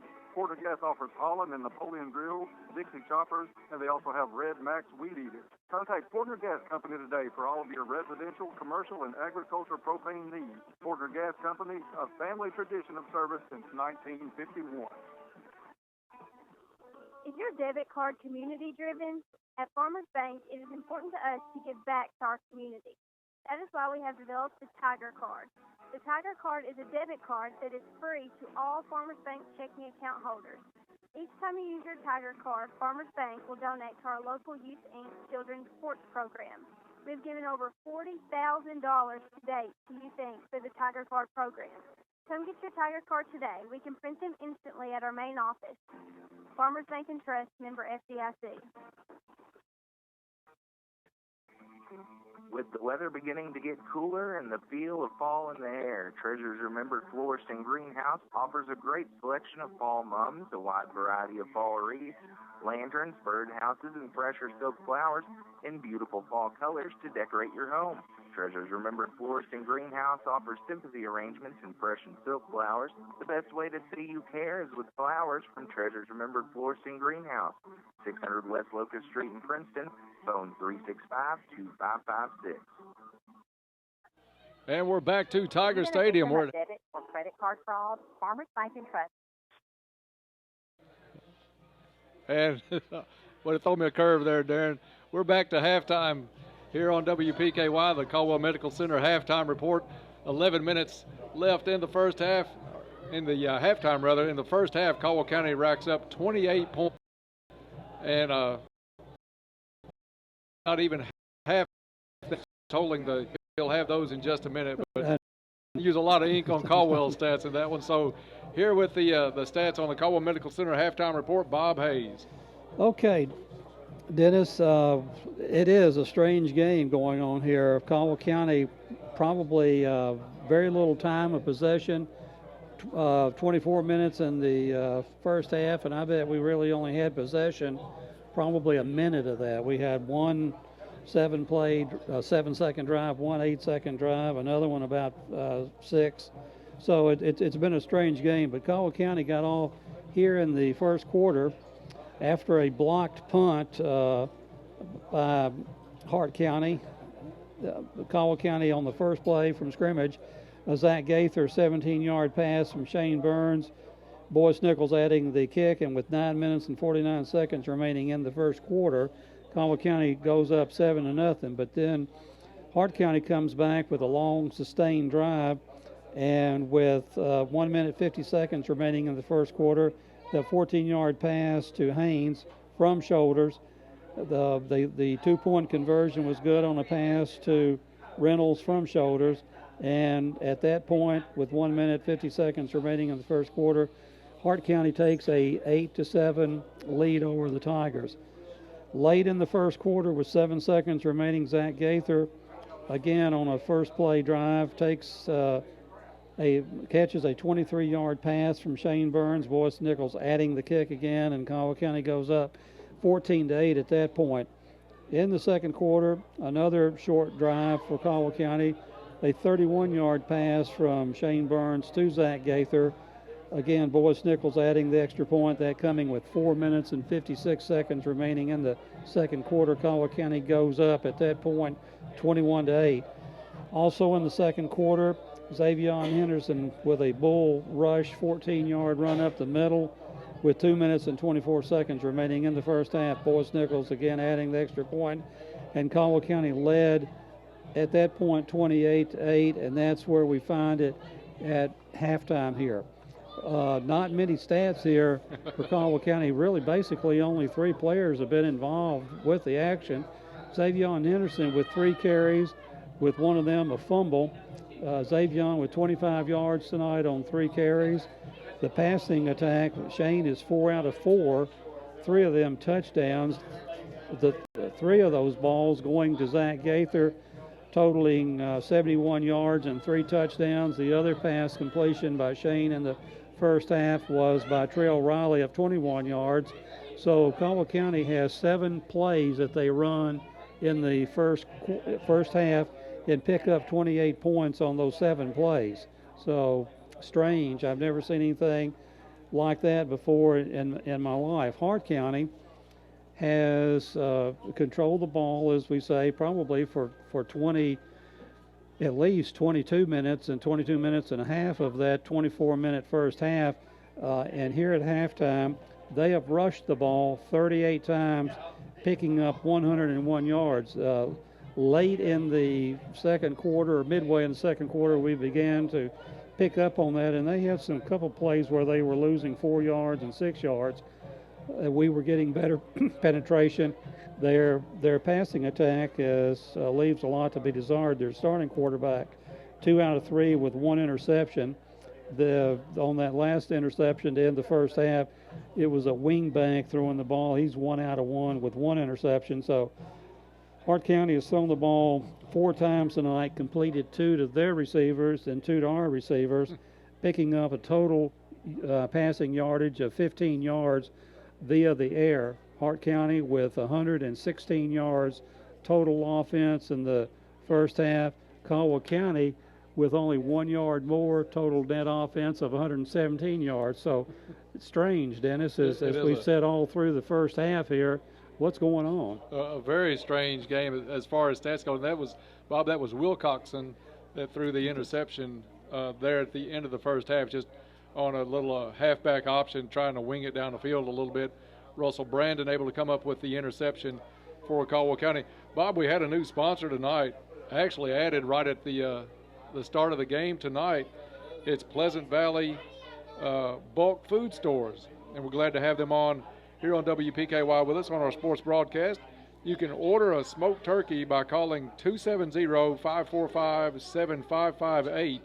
They also serve lunch daily. You can have a free cup of coffee, take home fresh baked goods. So check out all the products they have. Also, they have some gluten-free products. All of that at Pleasant Valley Bulk Foods. Just look for the big sign halfway between Princeton and Fredonia. And Bob, we were going to give them the play of the game sponsorship tonight, being new with us. It's not going to be a lot to pick from at this point as far as a number of plays to pick from. Seven plays on the night. Exactly, 7 plays, and we certainly take out the fumble, so that gives us 6 plays to have under consideration for the first half. Again, just a unique game going on here at Tiger Stadium. It's just a little over 5 minutes left before we kick this one back off. We knew Caldwell County was going to be the big favorite tonight. They were Lichtenhouse favorites by almost 50. They came out tonight, scored on the one play, the first play that they had. Burns, first of his 3 touchdown passes to Zach Gaither, put Caldwell County up 7-0. It looked like the blowout was underway. Then all of a sudden, here comes Hart County with a ball-controlled drive that moved up the field. I forget how many plays was in that one drive alone, but they moved it pretty much 3/4 the length of the field, capped it off with a short touchdown pass when Caldwell was expecting the run. They left a receiver standing wide open on the goal line, able to reel that in. They went for the 2-point conversion, made it.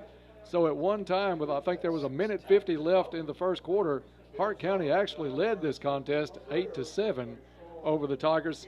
But then Caldwell County got back out with that quick strike offense that they've shown this year, maybe a little quicker tonight than normal on that quick strike. But 4 touchdowns for the Tigers tonight. 3 of those have been Burns to Gaither. So that'll put those 2 in the running for the offensive player of the game tonight. That'll be sponsored by Little Caesars, and that'll be coming up during the post-game show. And you're right, Dennis, on that. After the Hart County's first drive to start the game, which went 4 plays and ending in a blocked punt, the Caldwell County then scored on their first offensive play of the game. They then took the ball, and in 16 plays, took it from the 24, their 24, 76-yard drive, going in on a 14-yard pass, adding the 2-point conversion, and at that point, Hart County led with 1 minute 50 seconds to go in the first quarter, 8-7. So it was a 16-play drive, and took up probably 8 minutes off the clock. Their next drive was a 3-play drive with an interception by Jameer Riley, and on the first play from the line of scrimmage for the Tigers, we go in and score on that 1-play drive. Then Hart County has it on an 11-play drive, kept alive by roughing the kicker penalty against Caldwell County, keeping that drive alive, but that drive ends on either downs or a fumble. They ruled a fumble on the play. That drive went 11 plays. Their next drive went 4 plays. They had to turn it over on downs, and then we end the half on basically a 6-play drive, with the last play being an interception by Russell Brandon. So they've had the ball for 15, 21, 24, 40, 44 plays to Caldwell County 7. Wow. That's hard to believe, because if you do any look at statistics at all, if you see a team has dominated the clock 22-2 roughly, or plays 44-7, and you find out they're behind by 20 points, it doesn't make any sense from a statistical standpoint. But Caldwell County able to go through the air. They were the heavy favorites, but I never dreamed they would be able to come out and throw the ball as easily as what they have against Hart County. I knew they should have the advantage. And it's been easy. This has been easy. It's been easy, and we get the ball to start the third quarter. So obviously, I think when we get down close, we're going to let Xavion do his thing, and maybe on second and short or something like that. But I'm sure Coach Barnes wants to get this thing at least maybe with a running clock and not with any kind of ball control offense, I wouldn't think. But you never know. We've got a comfortable lead. I don't know that Hart County can score on the pass play. They've either got to break a long run. What's impressed me so far, their last 2 kickoff returns have been pretty decent. Yeah, they have returned those kickoffs for roughly 20 to 25 yard average the last couple of times. So something we may have to tidy up a little bit at halftime. Both teams about to come back on the field. We're about 50 seconds away from kicking this one back off. You've been listening to the Caldwell Medical Center halftime report. We'll be back for the third quarter action in 30 seconds. You're listening to Tiger Football on WPKY. You know that horrible feeling you get when you realize your debit card is not in your wallet or on your desk or anywhere? I'm Ty Engelbright with First Southern National Bank, and you no longer need to worry. All account holders now have the ability to temporarily turn debit cards on and off using our new mobile banking app. Download our new app today to start using mobile deposit, debit card on-off, and many more great features. First Southern National Bank, member FDIC.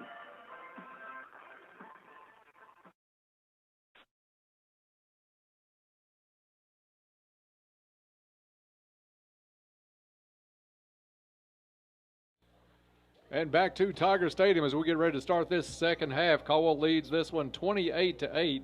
And Jordan, what was that score again on 26-6? Adair County leads Union County. So it looks like maybe Adair County making the trip to Princeton next week to play in the second round here against the Tigers. If we can hold on to this lead against Hart County, Bob, they put about 3 minutes back on the clock here at halftime. So both teams out warming up and getting ready to come back out. It's a kind of a weird game from a statistical standpoint, but you don't really look for a lot of changes coming up in the third quarter. Caldwell County is going to go to the air like they've done all season. That's where their strength is, but they can hand it off to Henderson. He's shown a couple of times tonight that he can bull through that line with pretty much ease. And you think that the first 2 quarters, what toll has it taken on his body, Dennis, where he may have been picking up 5 yards, 6 yards in the first drive. It might only be a 2 or 3 yard effort. Of course, you get worn down when you get hit, and the burden of the offense falls on your on your shoulder. So we'll take a look at that, be particularly aware of that as Hart County gets the ball. But to start the third quarter, Caldwell County will get it, and hopefully we can get into double figures here with the number of plays that we've run so far tonight. Or maybe by the end of the third quarter anyway. This could set a record for just no time that we've had the ball tonight. You made a good point about Anderson for Hart County being the workhorse of that offense. He has carried the ball several times tonight. Plus, he plays on defense also. You've got to think fatigue would start to set in on him just a little bit. I know he stayed down after one carry near midfield early or late in that first half. So we'll keep an eye on him tonight, especially as the score hopefully grows a little more out of hand as we go through this third quarter. Caldwell County in a huddle on their end of the field. Officials just about ready at midfield with about a minute left until we kick this one back off. Again, Caldwell County, if they hold on here, we'll be back at Tiger Stadium next Friday night. And the way it looks, probably against Adair County, as they have the big lead tonight on Union County. The team we're really rooting for next week is Paducah Tillman, because if Paducah Tillman could win tonight and then pull off the upset next week, it would be the Blue Tornado coming to Princeton, and Caldwell will be able to host a third straight playoff game here at Tiger Stadium. And that would be the best of both worlds. I'm sure Tillman has improved since when we went to Paducah and defeated them early in the year, but the Tigers have improved as well, Dennis. And I thought after we got through a first quarter in Paducah, we took control of that ball game. That Tillman had us down, but all of a sudden we became effective, and they couldn't do anything in that game. But again, just have to break myself here because we still got this game to win and next week's game to win. Well, one thing about it, the offensive players for Caldwell County should be fresh going into this third quarter. The offensive line, really seven plays or a minute more or less. One of the weirder line scores that you'll ever see in a high school football game will be coming out after this one finishes up. Caldwell County out on the field is going to be Trail and Jameer Riley back deep for Caldwell County, still waiting on Hart County to come out to the 40 to tee this one up. And since Hart County, on the only time they've kicked off to us tonight, tried an onside kick, was one of the worst onside kicks I've ever seen. Yeah, the onside kick had spin on it going backwards. I don't think I've ever seen that either. Didn't get to where they could recover it, and unless they can get kicked. Yeah, Jordan had a point. You probably will see better kicks tomorrow night in the big football jamboree. It's third and fourth, fifth and sixth graders here starting at 8 o'clock in the morning. So if you like to get a football fix this weekend, this is your spot. All day tomorrow starting at 8 a.m. Championship games Sunday afternoon after church right here at Tiger Stadium. So hope you'll come out for the big jamboree tomorrow and Sunday. Little pooch kick by Hart County is picked up at the 30. Ball still alive. I thought it got loose on the sideline. That's Jameer Riley pulled it. He's back down to his 15 now, fighting to get back to the 20. Apparently that ball did not go out of bounds. It was close to the sidelines over there, but looked like it got out of Jameer's hands on the far sideline up just across the 30. Next thing you look up, he's back running at the 15. It's eventually spotted at the 19-yard line, so Caldwell will take over first and 10 from their own 19 as we start this third quarter. Caldwell leads this one 28-8. Two receivers each side for Caldwell County. Henderson in the backfield. Burns drops back, looks over the middle, goes deep. He's got a man open, caught by Trail Riley up into Hart County territory. They'll spot it at the 43-yard line. Nice catch, nice job by Burns to lay it right in the breadbasket for Riley. Riley able to pull it in. Stumbles on the reception, goes down so his knee hits at the 43, but first down Caldwell County in Hart County territory quickly. Burns drops back, plenty of protection. Now he's going to roll a little bit to this side, lobs it up looking for Riley again. That one's broken up by Hart County.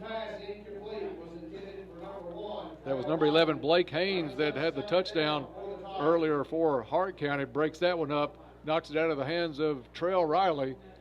And second down and 10 for Caldwell County. First incompletion, is that right? The first incompletion, and the previous pass to Trail covered 38 yards. 3 receivers near side for the Tigers. Quickly far side to Gaither. He catches it at the 38, tripped up near a first down at the 35-yard line. Let's see if they give him a good spot, and it looks like they will. I think they're going to call for are they going to call a measurement or a first down? It is first down, Caldwell County at the 39-yard line.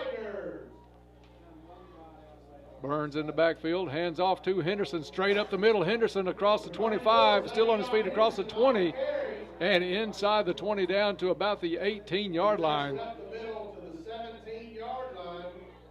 Henderson style is try to tackle me if you want to, but I'm going to run over you if you don't.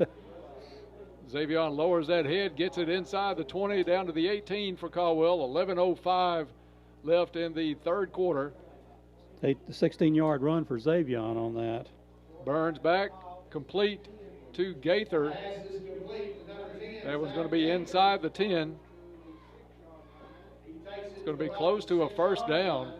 Caldwell County's longest drive of the night by far tonight, Bob. It's now 4 plays and 5 plays. And it is a first down, Caldwell County at the 6.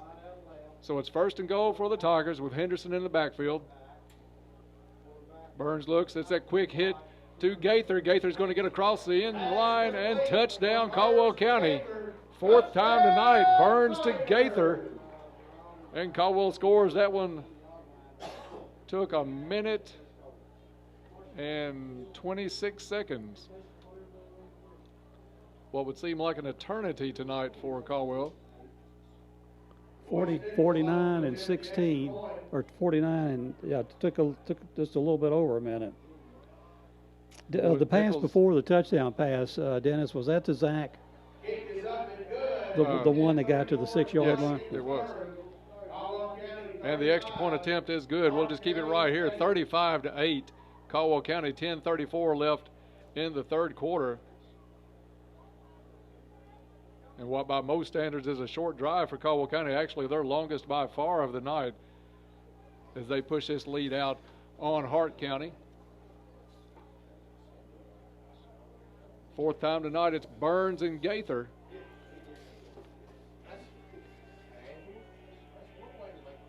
Minute 26 seconds on the drive for Caldwell. That probably comes close to equaling their time of possession in the whole first half. It does, I'm sure.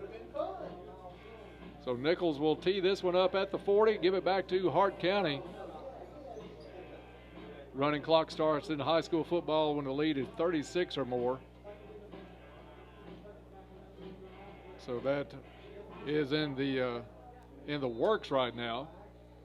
Still going to take a little bit by the Tigers. Nichols with the kick.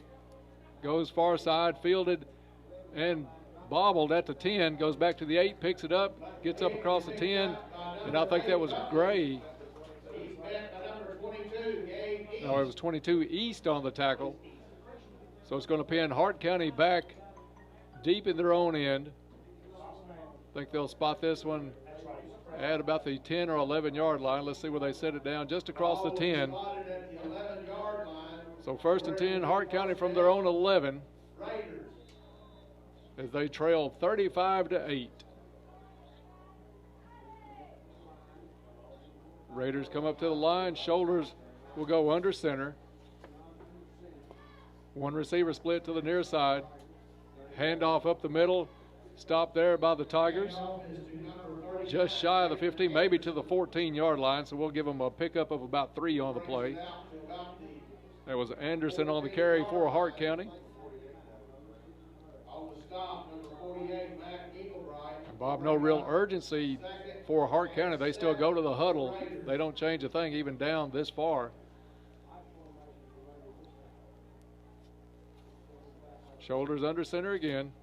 Pitch out is fumbled. And let's see if it goes out of bounds. And fortunately for Hart County, it does go out of bounds. So they'll retain possession just across the 10-yard line. So that'll back Hart County up. Third down and long now for the Raiders. 3rd and 11. And Bob, a dangerous place for the ball to hit the ground if you're Hart County. Very, very dangerous situation they're in right now. Shoulders brings his team up. Bunched formation. Shoulders is going to roll. He's got some pressure in the back. He's going down just outside the end zone. 55, Garrick Lamb. 24, Dylan Gray for Caldwell County. At the 2-yard line, Dennis? Yeah, they're going to spot that one right at the, we'll call it the 3. Or 2. They did give him officially the 2. So it's 4th down and long. They bring out the punt team, but this is one if Caldwell can pin their ears back on this one. They could get to this. It's a very short toss. He can't even back up the full distance. Caldwell puts the pressure on him straight up. And it's going to hit at the 16-yard line, bounces up to the 20, and it'll be down right there. So only 18 yards on the punt for Hart County as Caldwell County is going to come out with great field position. And it will be 1st down, Tigers. 1st and 10 from the Hart County 20-yard line with 9:03 left in the 3rd quarter. Burns does come out with the first team, 35-8.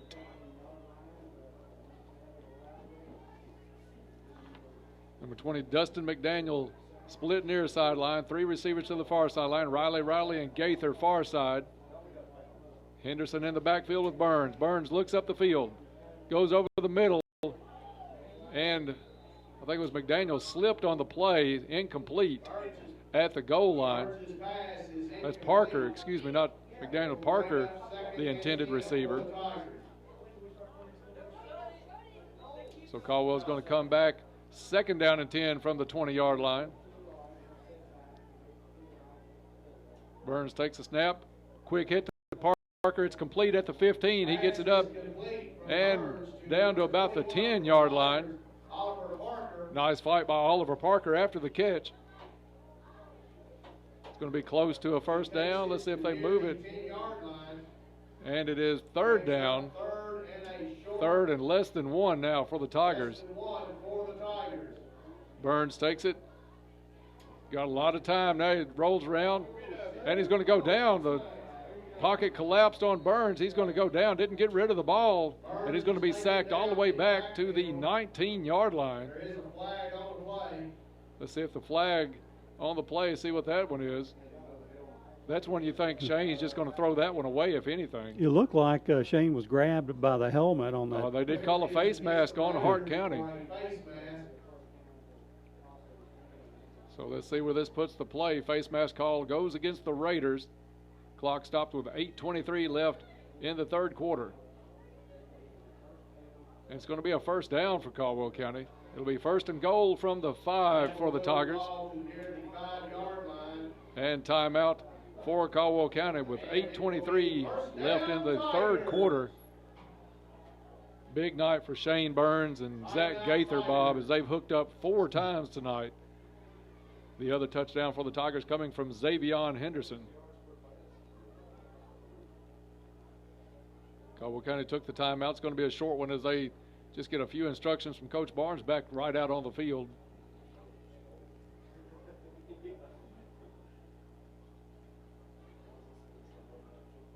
Bob, Caldwell County's done a good job what little time the offense has had to be on the field tonight. They've made the blocks. They've made the catches. They've done everything right, which is obvious in the way the plays are ending up. It's again, this is a strange drive with the punt only traveling 18 yards and one pass play. Our receiver slips. We complete one. Then we have the scramble and a penalty against Hart. So, but we've got it 1st and goal. Burns drops back, looks to the corner again. Now he gets a little pressure. He's going to have to roll left or roll right, throw left. That one's out of the end zone. Good decision there by Shane. He got rid of the ball out of the end zone as he had the pressure on him. Tough throw for Shane as he was having to roll right. Left-handed quarterback rolling right. Had to throw back across his body. So he just threw it out of bounds. Brings up 2nd down and 5. I really thought we'd have a big dose of Xavion Henderson from this position on the field. I still think that's coming. Parker is the lone receiver near side, 3 receivers far sideline. Handoff is to Henderson, lowers his head, and Henderson in for the touchdown. Henderson really hasn't been hit hard enough to bring him down. He's bounced off of people, but nobody able to wrap up big Xavion as he gets his second touchdown of the night. Lead out 41-8 now, Caldwell County. That touchdown comes with 8:09 left in the third quarter. Nichols will come out for the extra point. Nichols to attempt the extra point. Snap is high, but he gets it down. Kick is up and good. So with 8:09 left in the third quarter, it's the Tigers 42, the Raiders 8. Back in 30 seconds, this is Tiger Football on WPKY. Hello, this is Keisha Fulcher, CEO of Community Medical Clinic. I'm pleased to announce our new hours from 8 a.m. to 6 p.m. We're happy to offer an extended day to make scheduling your appointment more convenient for you. Also, early appointments in the morning make it easier to get fasting lab results completed so that you can get on with the day. These hours are available at all 3 of our clinic locations in Houston, Hopkinsville, and Oak Grove. We're accepting new patients and walk-ins are welcome. Can't get in to see your regular provider? We're glad to help out and offer same-day appointments when you are ill. Call today at 270-365-0227 in Princeton or 887-6152 in Hopkinsville.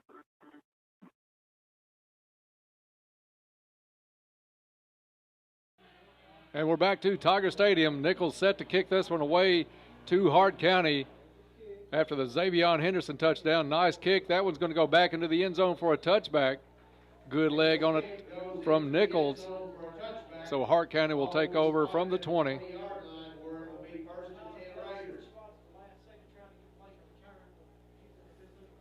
And Caldwell leads this one, as we said, 42-8. Running clock starts with a 36-point lead. Caldwell knocking on the door of that with a 34-point lead right now. So the Raiders will come to the line, 1st and 10 from their own 20-yard line. Shoulders under center with one receiver split far to the left. Jameer Riley with coverage over there. Up the middle it goes, and that's Anderson, no gain, and he may have in fact lost a yard on the play. You can see where that wear and tear is beginning to, not only he's worn out, but I think the offensive linemen probably are. Yeah, absolutely. They have run a lot of plays tonight. Pancho Rosal is able to hit that one in the backfield for a loss of 1. 2nd down and 11 now for Hart County. Yeah, you knew fatigue would have to set in at some point with the rate that Anderson was going with the bulk of the offense for Hart County. Shoulders puts one in motion. Quick out to the far sideline, and a hit there by Van Hoosier. Nice tackle by Van Hoosier. Quickly stopped that play. May have got back to the original line of scrimmage. That's about it for Hart County. 3rd and 10 now for Hart County. Hunter Van Hoosier had that one read all the way, made the tackle for Caldwell County at the 20. Baker comes out, Lamb in for the Tigers. 3rd and 10 now, Hart County.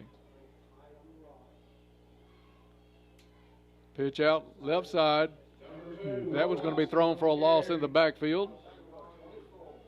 And number 24, Dylan Gray. 4th down, and should be 4th and about 12 for Hart County.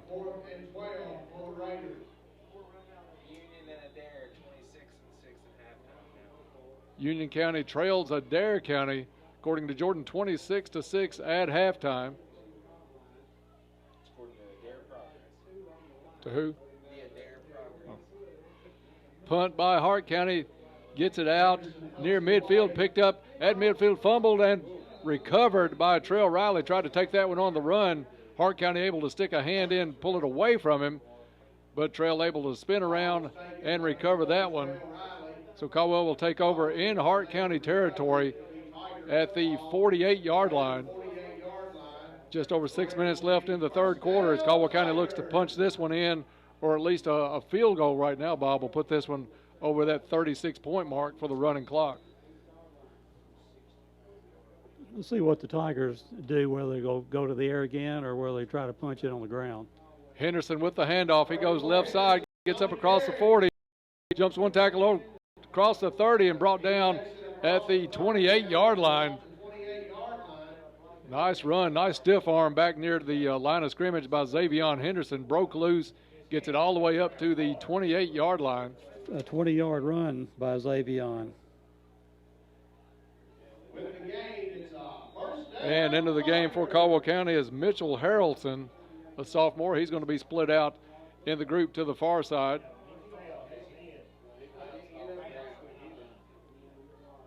Jameer Riley goes into the backfield as Henderson will come out.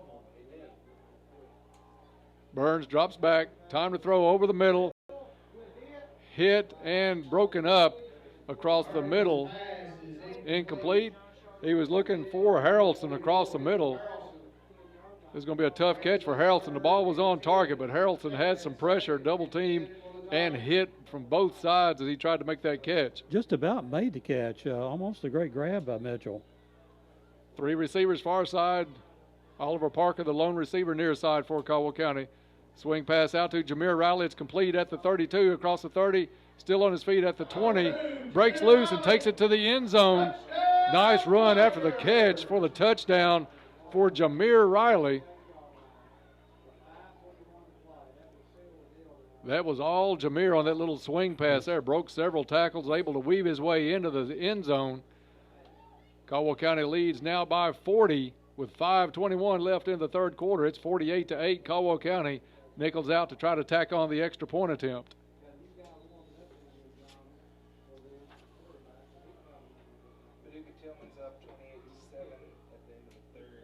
Kick is up, and it is good. So with 5:21 left in the third quarter, Caldwell County leads this one 49-8. Back in 30 seconds, this is Tiger Football on WPKY. Are you facing surgery? Have you had a recent hospital stay that you're just not bouncing back from as quickly as you've anticipated? Hi, I'm Krista Futrell with Princeton Health and Rehab. Let us be your rehab partner of choice. With specialized therapy up to 3 hours a day, available 7 days a week. It is our goal to get you home safely and in the shortest amount of time possible. We're your friends. We're your neighbors. We're Princeton Health and Rehab. For questions about our rehab services, please call the facility at 270-365-3541 or stop by. We would love to give you a tour.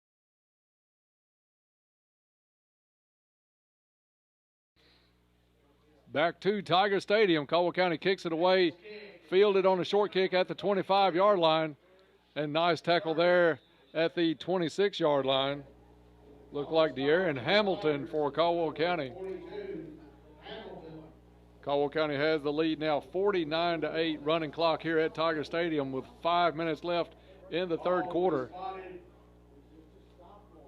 Caldwell starting to spread the scoring around a little bit tonight. Burns and Gaither with 4 touchdowns together. Then you've got Henderson with a couple. Jameer Riley gets into the act as Jameer Riley tries to hustle off the field before the snap and does. Handoff up the middle to Anderson. Stop there at about the 33-yard line. Englebright on the bottom of that pile for Caldwell County. And Perkins will come into the ball game for Caldwell County. Coming off is going to be Gray for Caldwell. Hart County will split one receiver to the right side. Trell Riley has coverage. Shoulders under center. Handoff is up the middle, and a good tackle there by Caldwell County just across the 35. Anderson on the carry. Van Hoosier on the tackle, comes up with a little bit of a limp. So it's going to bring up third down now for Hart County. Third down and officially 2 for the Raiders.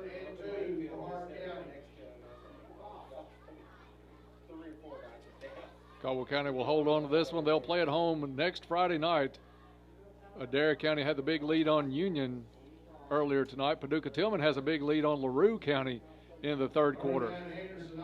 Anderson on the carry, and just about everybody for the Tigers in on the tackle. If you're on the field, you're in on the tackle unless you were on the far side coverage. And a loss of 1 yard on that play then. Back to the 35-yard line, brings up 4th down and 2 now. Fourth down and 4 now for Hart County.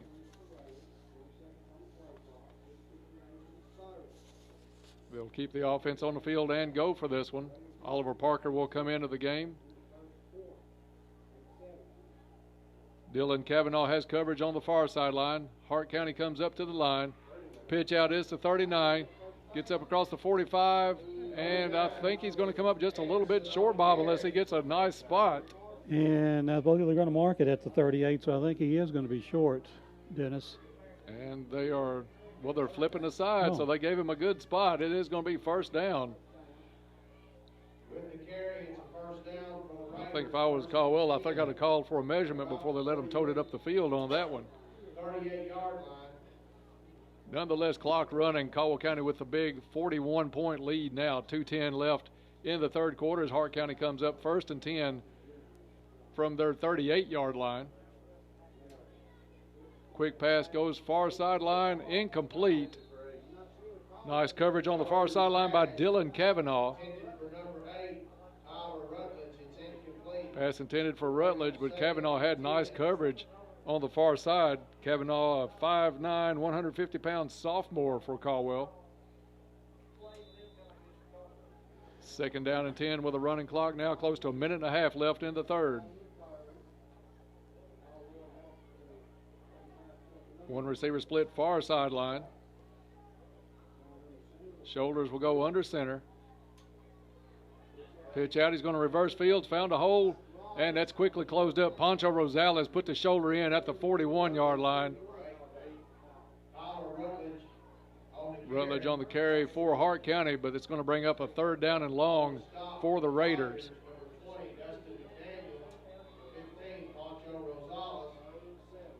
Bob, the only highlight really for Hart County tonight was that 16-play drive in the first quarter when they momentarily had the lead at 8-7. Other than that, tonight, all Caldwell County. It's been all Caldwell County. Shoulders under center. Little reverse action coming up this way, up across the 45, brought down at the 49 on a big hit by number 22, Gabe East. It's going to be close to a first down, and it is going to move the chains for Hart County. So it'll be 1st and 10 from the Hart County 49. First down, Hart County. Maybe the last play for Hart County of the quarter. They split one player to the near side. Shoulders with the handoff up the middle. And it is a nice carry. I think that was number 2. Or was it Rutledge on the carry? That's what the official scorer said. Gets the ball up to the Tiger 44-yard line. And with that carry, it's going to be the end of the third quarter. So after 3 quarters of play, it's Caldwell County 49, Hart County 8. We'll be back in 30 seconds. You're listening to Tiger Football on WPKY. Here's a special message for Penn and Ryan Electric members. Penn and Ryan Electric is conducting member satisfaction surveys by telephone in October. Calls will be made from 5:30 p.m. to 8:30 p.m. Monday through Friday, and on Saturday from 10 a.m. to 6 p.m. The survey will take about 5 to 7 minutes.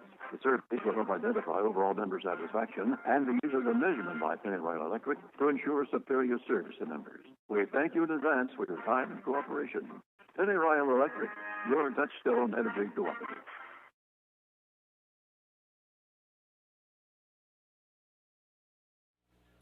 And we are back to Tiger Stadium, getting set to start the fourth quarter here in Princeton. 49-8. Caldwell County leads Hart County. Dennis Stevens, Bob Hayes, Jordan Dunn, Darren Lewis, all bringing this to you tonight. As usual, Jordan with some great shots on the Tigers' eye cam.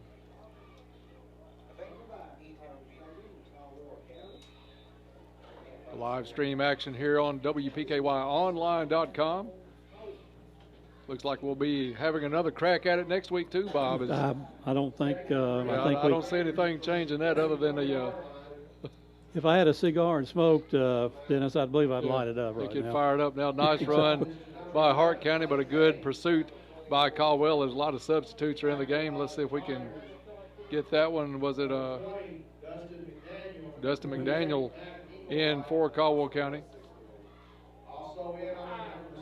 Yeah, it looks like Caldwell Adair next week here in Princeton. Paducah Tillman also with a big lead on LaRue County. Nothing as of right now on Elizabethtown and Fort Campbell. Elizabethtown won, but I don't know. Oh, Elizabethtown's already won. So Elizabethtown has advanced over Fort Campbell. Who's their coach? 300 twin. Handoff up the middle. Hart County takes it across the 35 to about the 34-yard line. Now they'll back it up to the 35. Second down for Hart County. Ball spotted right on the 35-yard line.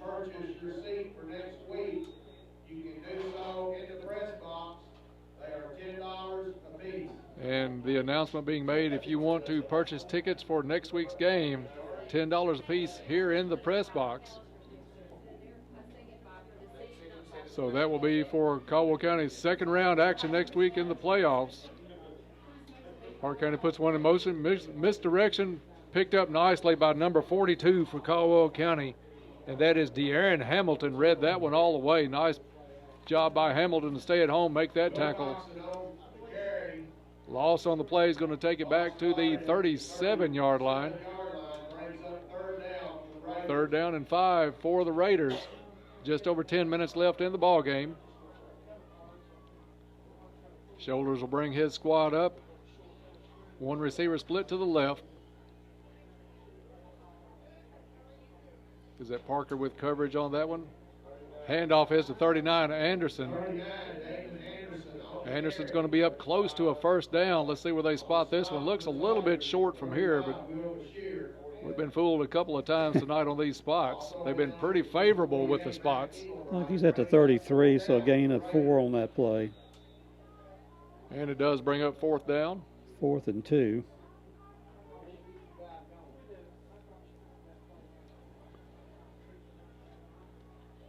Hart County brings it up. Shoulders takes the handoff. Gives it to Anderson. Anderson looks like he gets the first down. And a little fight on the field there. Some punches going left and right. I think there was a kid on top of Rosales that was letting some haymakers go, Bob. And that's a player that's going to be out of the ball game for sure. If we could see that from way up here, you know, one of those 6 guys saw that going on down there. And he came after the play, so he did pick up the first down. That's got to be an ejection, Bob, because he literally was sitting on the stomach of Pancho Rosales, swinging with both hands.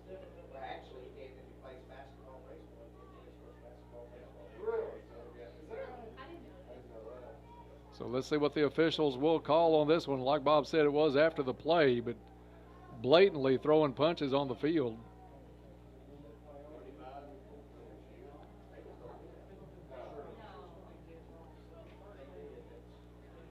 And it's first down for Hart County. Personal foul, of course, on the player throwing the punches. That should be a dead ball foul. We'll see how they rule that. They did signal first down before they did the foul call, so that's going to back the ball back up to the 44-yard line. And it's, you know, you can sit up here and kind of laugh at it a little bit, why you would be punching anybody wearing a helmet. Like, I mean, you're going to take the worst part of that, but you really hate to see that the emotions get so high on the field. Rosales did the right thing. He did not try to retaliate. He stayed down and came out of the game. Actually, the way it looks to me, Dennis, that they ought to have marked the ball with a first down at the 29-yard line and then set the chains to pick up the first down at the 19, but they've moved the chains back to where they only have to go maybe 9 yards to pick up a first down. I'm not sure they're calling it second down or what they're doing. They've still got the first down marker, but you're right. They brought the chains all the way back on the penalty. The chains ought to be marked at the 29 to the 19, and it'd be like 1st and 20, or 1st and. Well, that's you're absolutely right, because they did give the first down call before Hart County, before they called the foul. So referees look like they're going to wind this one. Clock's been ticking the whole time. We're down to 6:40. This one in hand. I mean, it's all over but the final score right now. Flag goes down. And let's see what this one's going to be.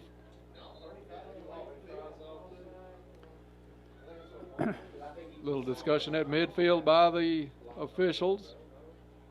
Motion Hart County. That'll back them up 5 more yards. And Bart Mead is totally confused on how they could bring the chains back on this. And you have a lot of experience on that, so if we have anything to question as far as the chain markers, Coach Barnes will get that question tomorrow as to why that happened. Saturday morning quarterback coming up tomorrow with Bob Hayes. Handoff to number 2. Wilcoxon jumps one tackler, gets up close to the 45, but he's brought down just shy of it. It's going to be 2nd down. Picked up a couple on the play.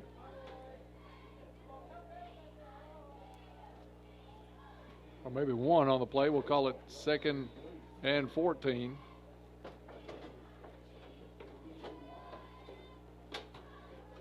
Hart County still no urgency in their game on this one. They're just sticking to the same plodding offense that they've had all through the game. One player in motion. Big jump on the play by number 42 for Caldwell County. That was De'Aaron Hamilton in the backfield to shut that one down quickly. And a little authority on the tackle to go along with it, Bob. He looked like he was a little bit mad, didn't he, Dennis? So good play by Hamilton. 3rd down and very long now for Hart County. And he's only a freshman too, so. Yeah, Caldwell County's got some good goods in the cupboard coming up the next few years. Shoulders has it, hands off up the middle. Caldwell County's going to stuff this one just across midfield. 4th and very long still for Hart County. Under 5 minutes left in the ball game. We'll have the Farmers Bank and Trust post-game show coming up. After this one's over, we'll have the offensive, defensive players of the games, courtesy of Little Caesars, and also our Bulk Foods play of the game. Pleasant Valley Bulk Foods play of the game coming up. That's all that on the Farmers Bank and Trust post-game show. Hart County takes it. They're going to try a pass play down the far sideline. Incomplete. And the turnover on downs will give it to Caldwell County with the clock running at 4 minutes left in this ball game.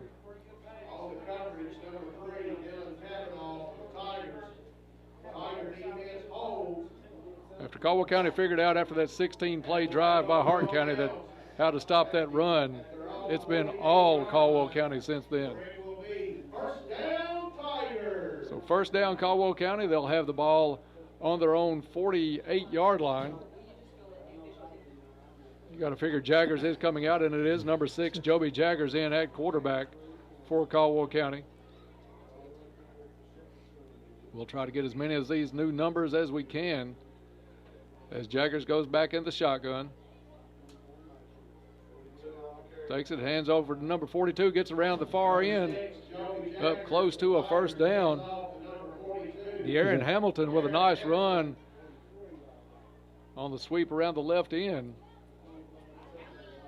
And they're going to mark it. About a yard short. Picked up 9 on the play, so it'll be 2nd down and 1 for Caldwell County. Jaggers in the backfield. 2 receivers each way for Caldwell. Hand off again to number 42. He's going to try the right side now. 30 and inside the 30-yard line. Maybe they're going to call him down right on the 30.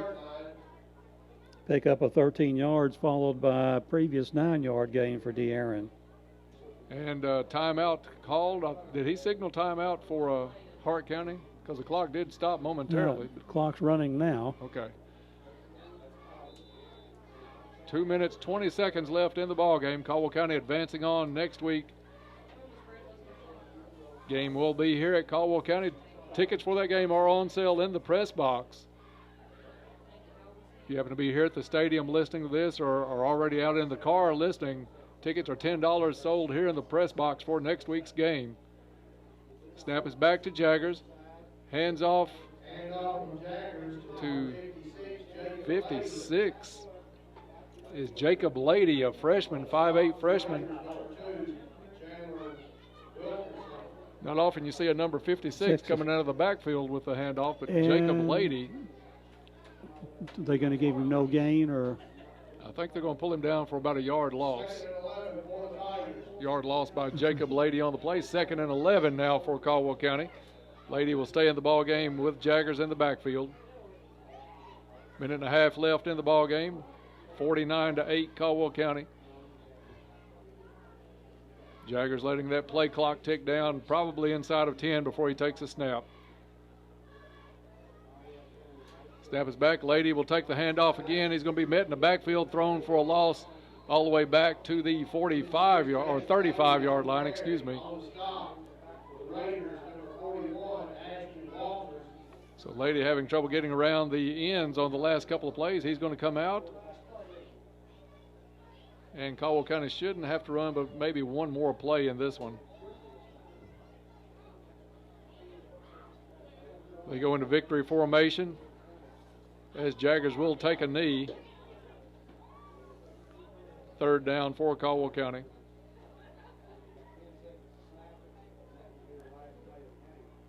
And Jaggers takes a knee with 29 seconds left in the ball game.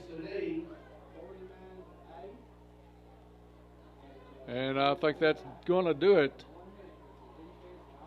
They start the play clock on the spot of the ball, so this one's going to be over as the clock ticks down to 10 seconds. Caldwell County wins this one 49-8.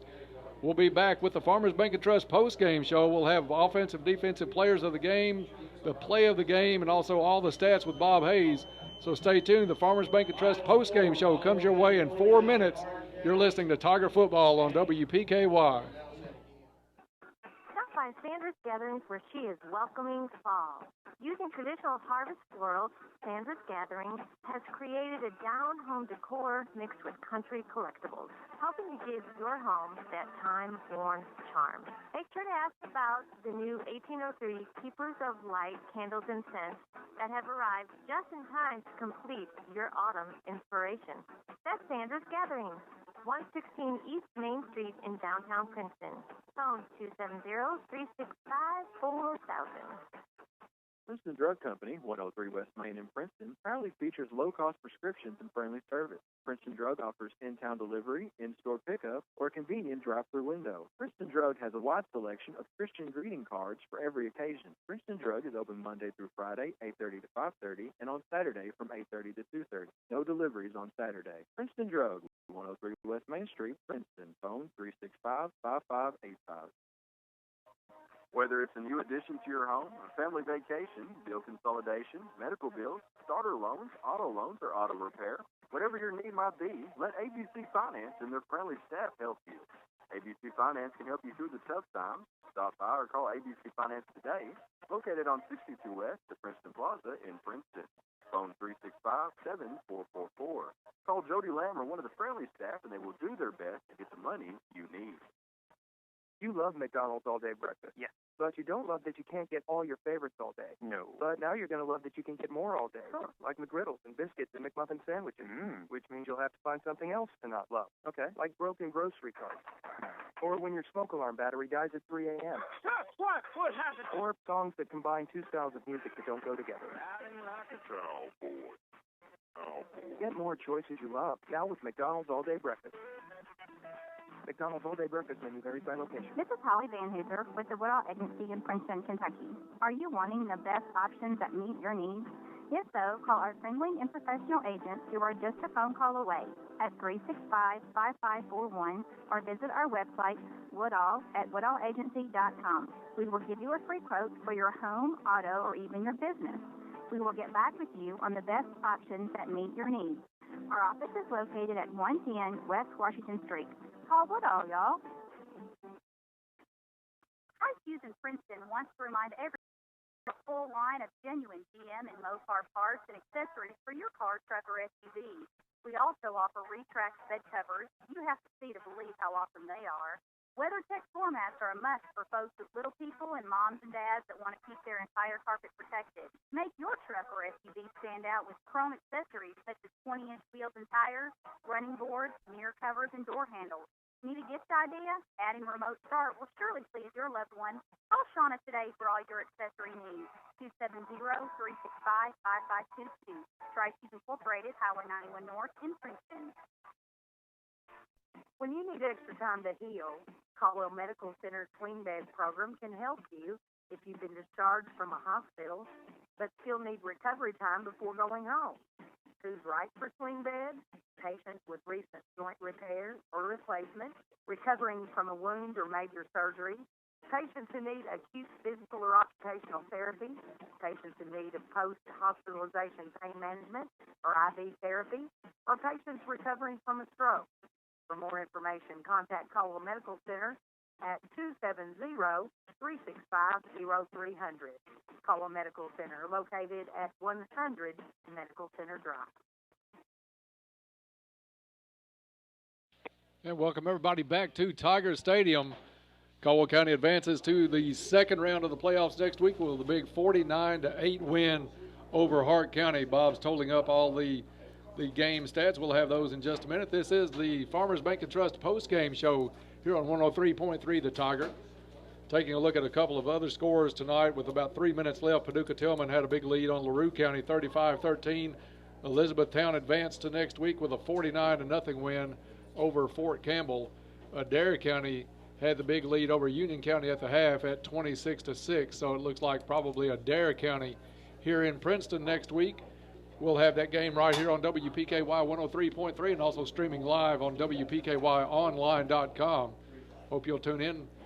Bob will have Coach Barnes' show at 6 o'clock. We'll be on the air at 6:30 with the pregame show, and then the kickoff slated right now at 7 o'clock. Big night for Caldwell County. Burns and Gaither, the big combination. 4 touchdowns on the evening for that pair. Good play by Caldwell County's defense. Hart County had one drive in the first quarter, 16-play drive, used up 8 or 9 minutes of the clock. Actually, Hart County had the lead at one point in this one, 8-7. From that point on, though, it was all Caldwell County. 6 straight touchdowns for the Tigers, put the final back out at 49-8, so they advance to next week's second round, also right here at Tiger Stadium. We'll have the Little Caesars offensive, defensive players of the game coming up in just a minute. Also, the new Pleasant Valley Bulk Food Stores play of the game. We'll have all that coming up also here in just a little bit. Just a strange ball game tonight. Bob's going to have some stats that normally you would hear all the numbers for the winning team, not a team that got beat by 41 points tonight, especially time of possession, number of plays ran, all in favor of Hart County. But the final score, big in favor of Caldwell County, 49-8. And I'm ready to go, Dennis. All right, here's Bob Hayes with the stats from tonight's ball game. Caldwell County leading here at halftime. I'll get my paper here. 24 to 28 to 8, and Caldwell County, all Caldwell County in the second half, getting 21 points in the third quarter, none in the fourth quarter, for our total of 49. And Hart County with not failing to score in the third quarter and the fourth quarter, 8 for their total for the night. Caldwell County coming out 49-8 on top of Hart County.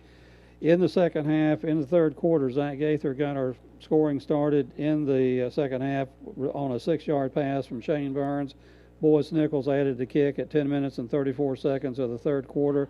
Caldwell County goes up at that time 35-8.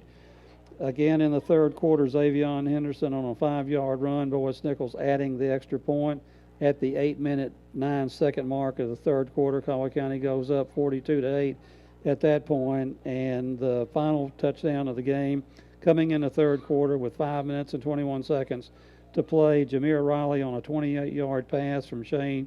Some nifty running on that play, but Jameer gets it into the end zone. Boyce Nichols with the kick at the 5-minute 21-second mark. Caldwell County leads 49-8. At that point, it was a running clock, and time really went fast after that. Stats for the Caldwell County Tigers tonight in the rushing category: Xavion Henderson, 6 carries for 66 yards and 2 touchdowns. Shane Burns on a sack, but they grabbed his face mask on a penalty, but on the sack he lost 5 yards on the play. Darren Hamilton, 2 carries late in the game for 22 yards, and also late in the game, Jacob Lady with 2 carries for a negative 5 yards. And Joby Jaggers closing out the end of the game with a 1-yard loss on the victory formation. 12 rushes for Caldwell County tonight, 77 yards total offense on the ground. In the air, Shane Burns not having to throw it much tonight. Caldwell County did not have really adequate time of possession, and that will be something that I'll pick up in the paper tomorrow, because we scored and scored quick. Shane only 13 passes tonight, completing 10 of them for 195 yards. He had Zach Gaither had 6 of those catches for 99 yards and 4 touchdowns. Trail Riley 2 catches for 59 yards, one a really nice catch over the middle. Jameer Riley 1 catch for 28 yards, and his nifty run after the catch resulting in a touchdown. And Oliver Parker 1 catch for 9 yards. So Caldwell County 10 pass receptions tonight, cover 195 yards. Caldwell County with total net yards tonight of 272 yards. For Hart County, they had 1 long drive in the second half. They and really came after Caldwell County had put 49 points on the board, but they ran out of downs. They had about a 17 play drive before they turned it over late in the game to really run a bunch of time off the clock in the third and fourth quarter. But tonight in the second half, Caldwell County shut down Hart County, effectively Hart County with 1 passing yard in the second half and a total net running yards of 31. For the game, Hart County was 16 yards passing and 142 yards on the ground, or a total of 158 total yards altogether for Hart County.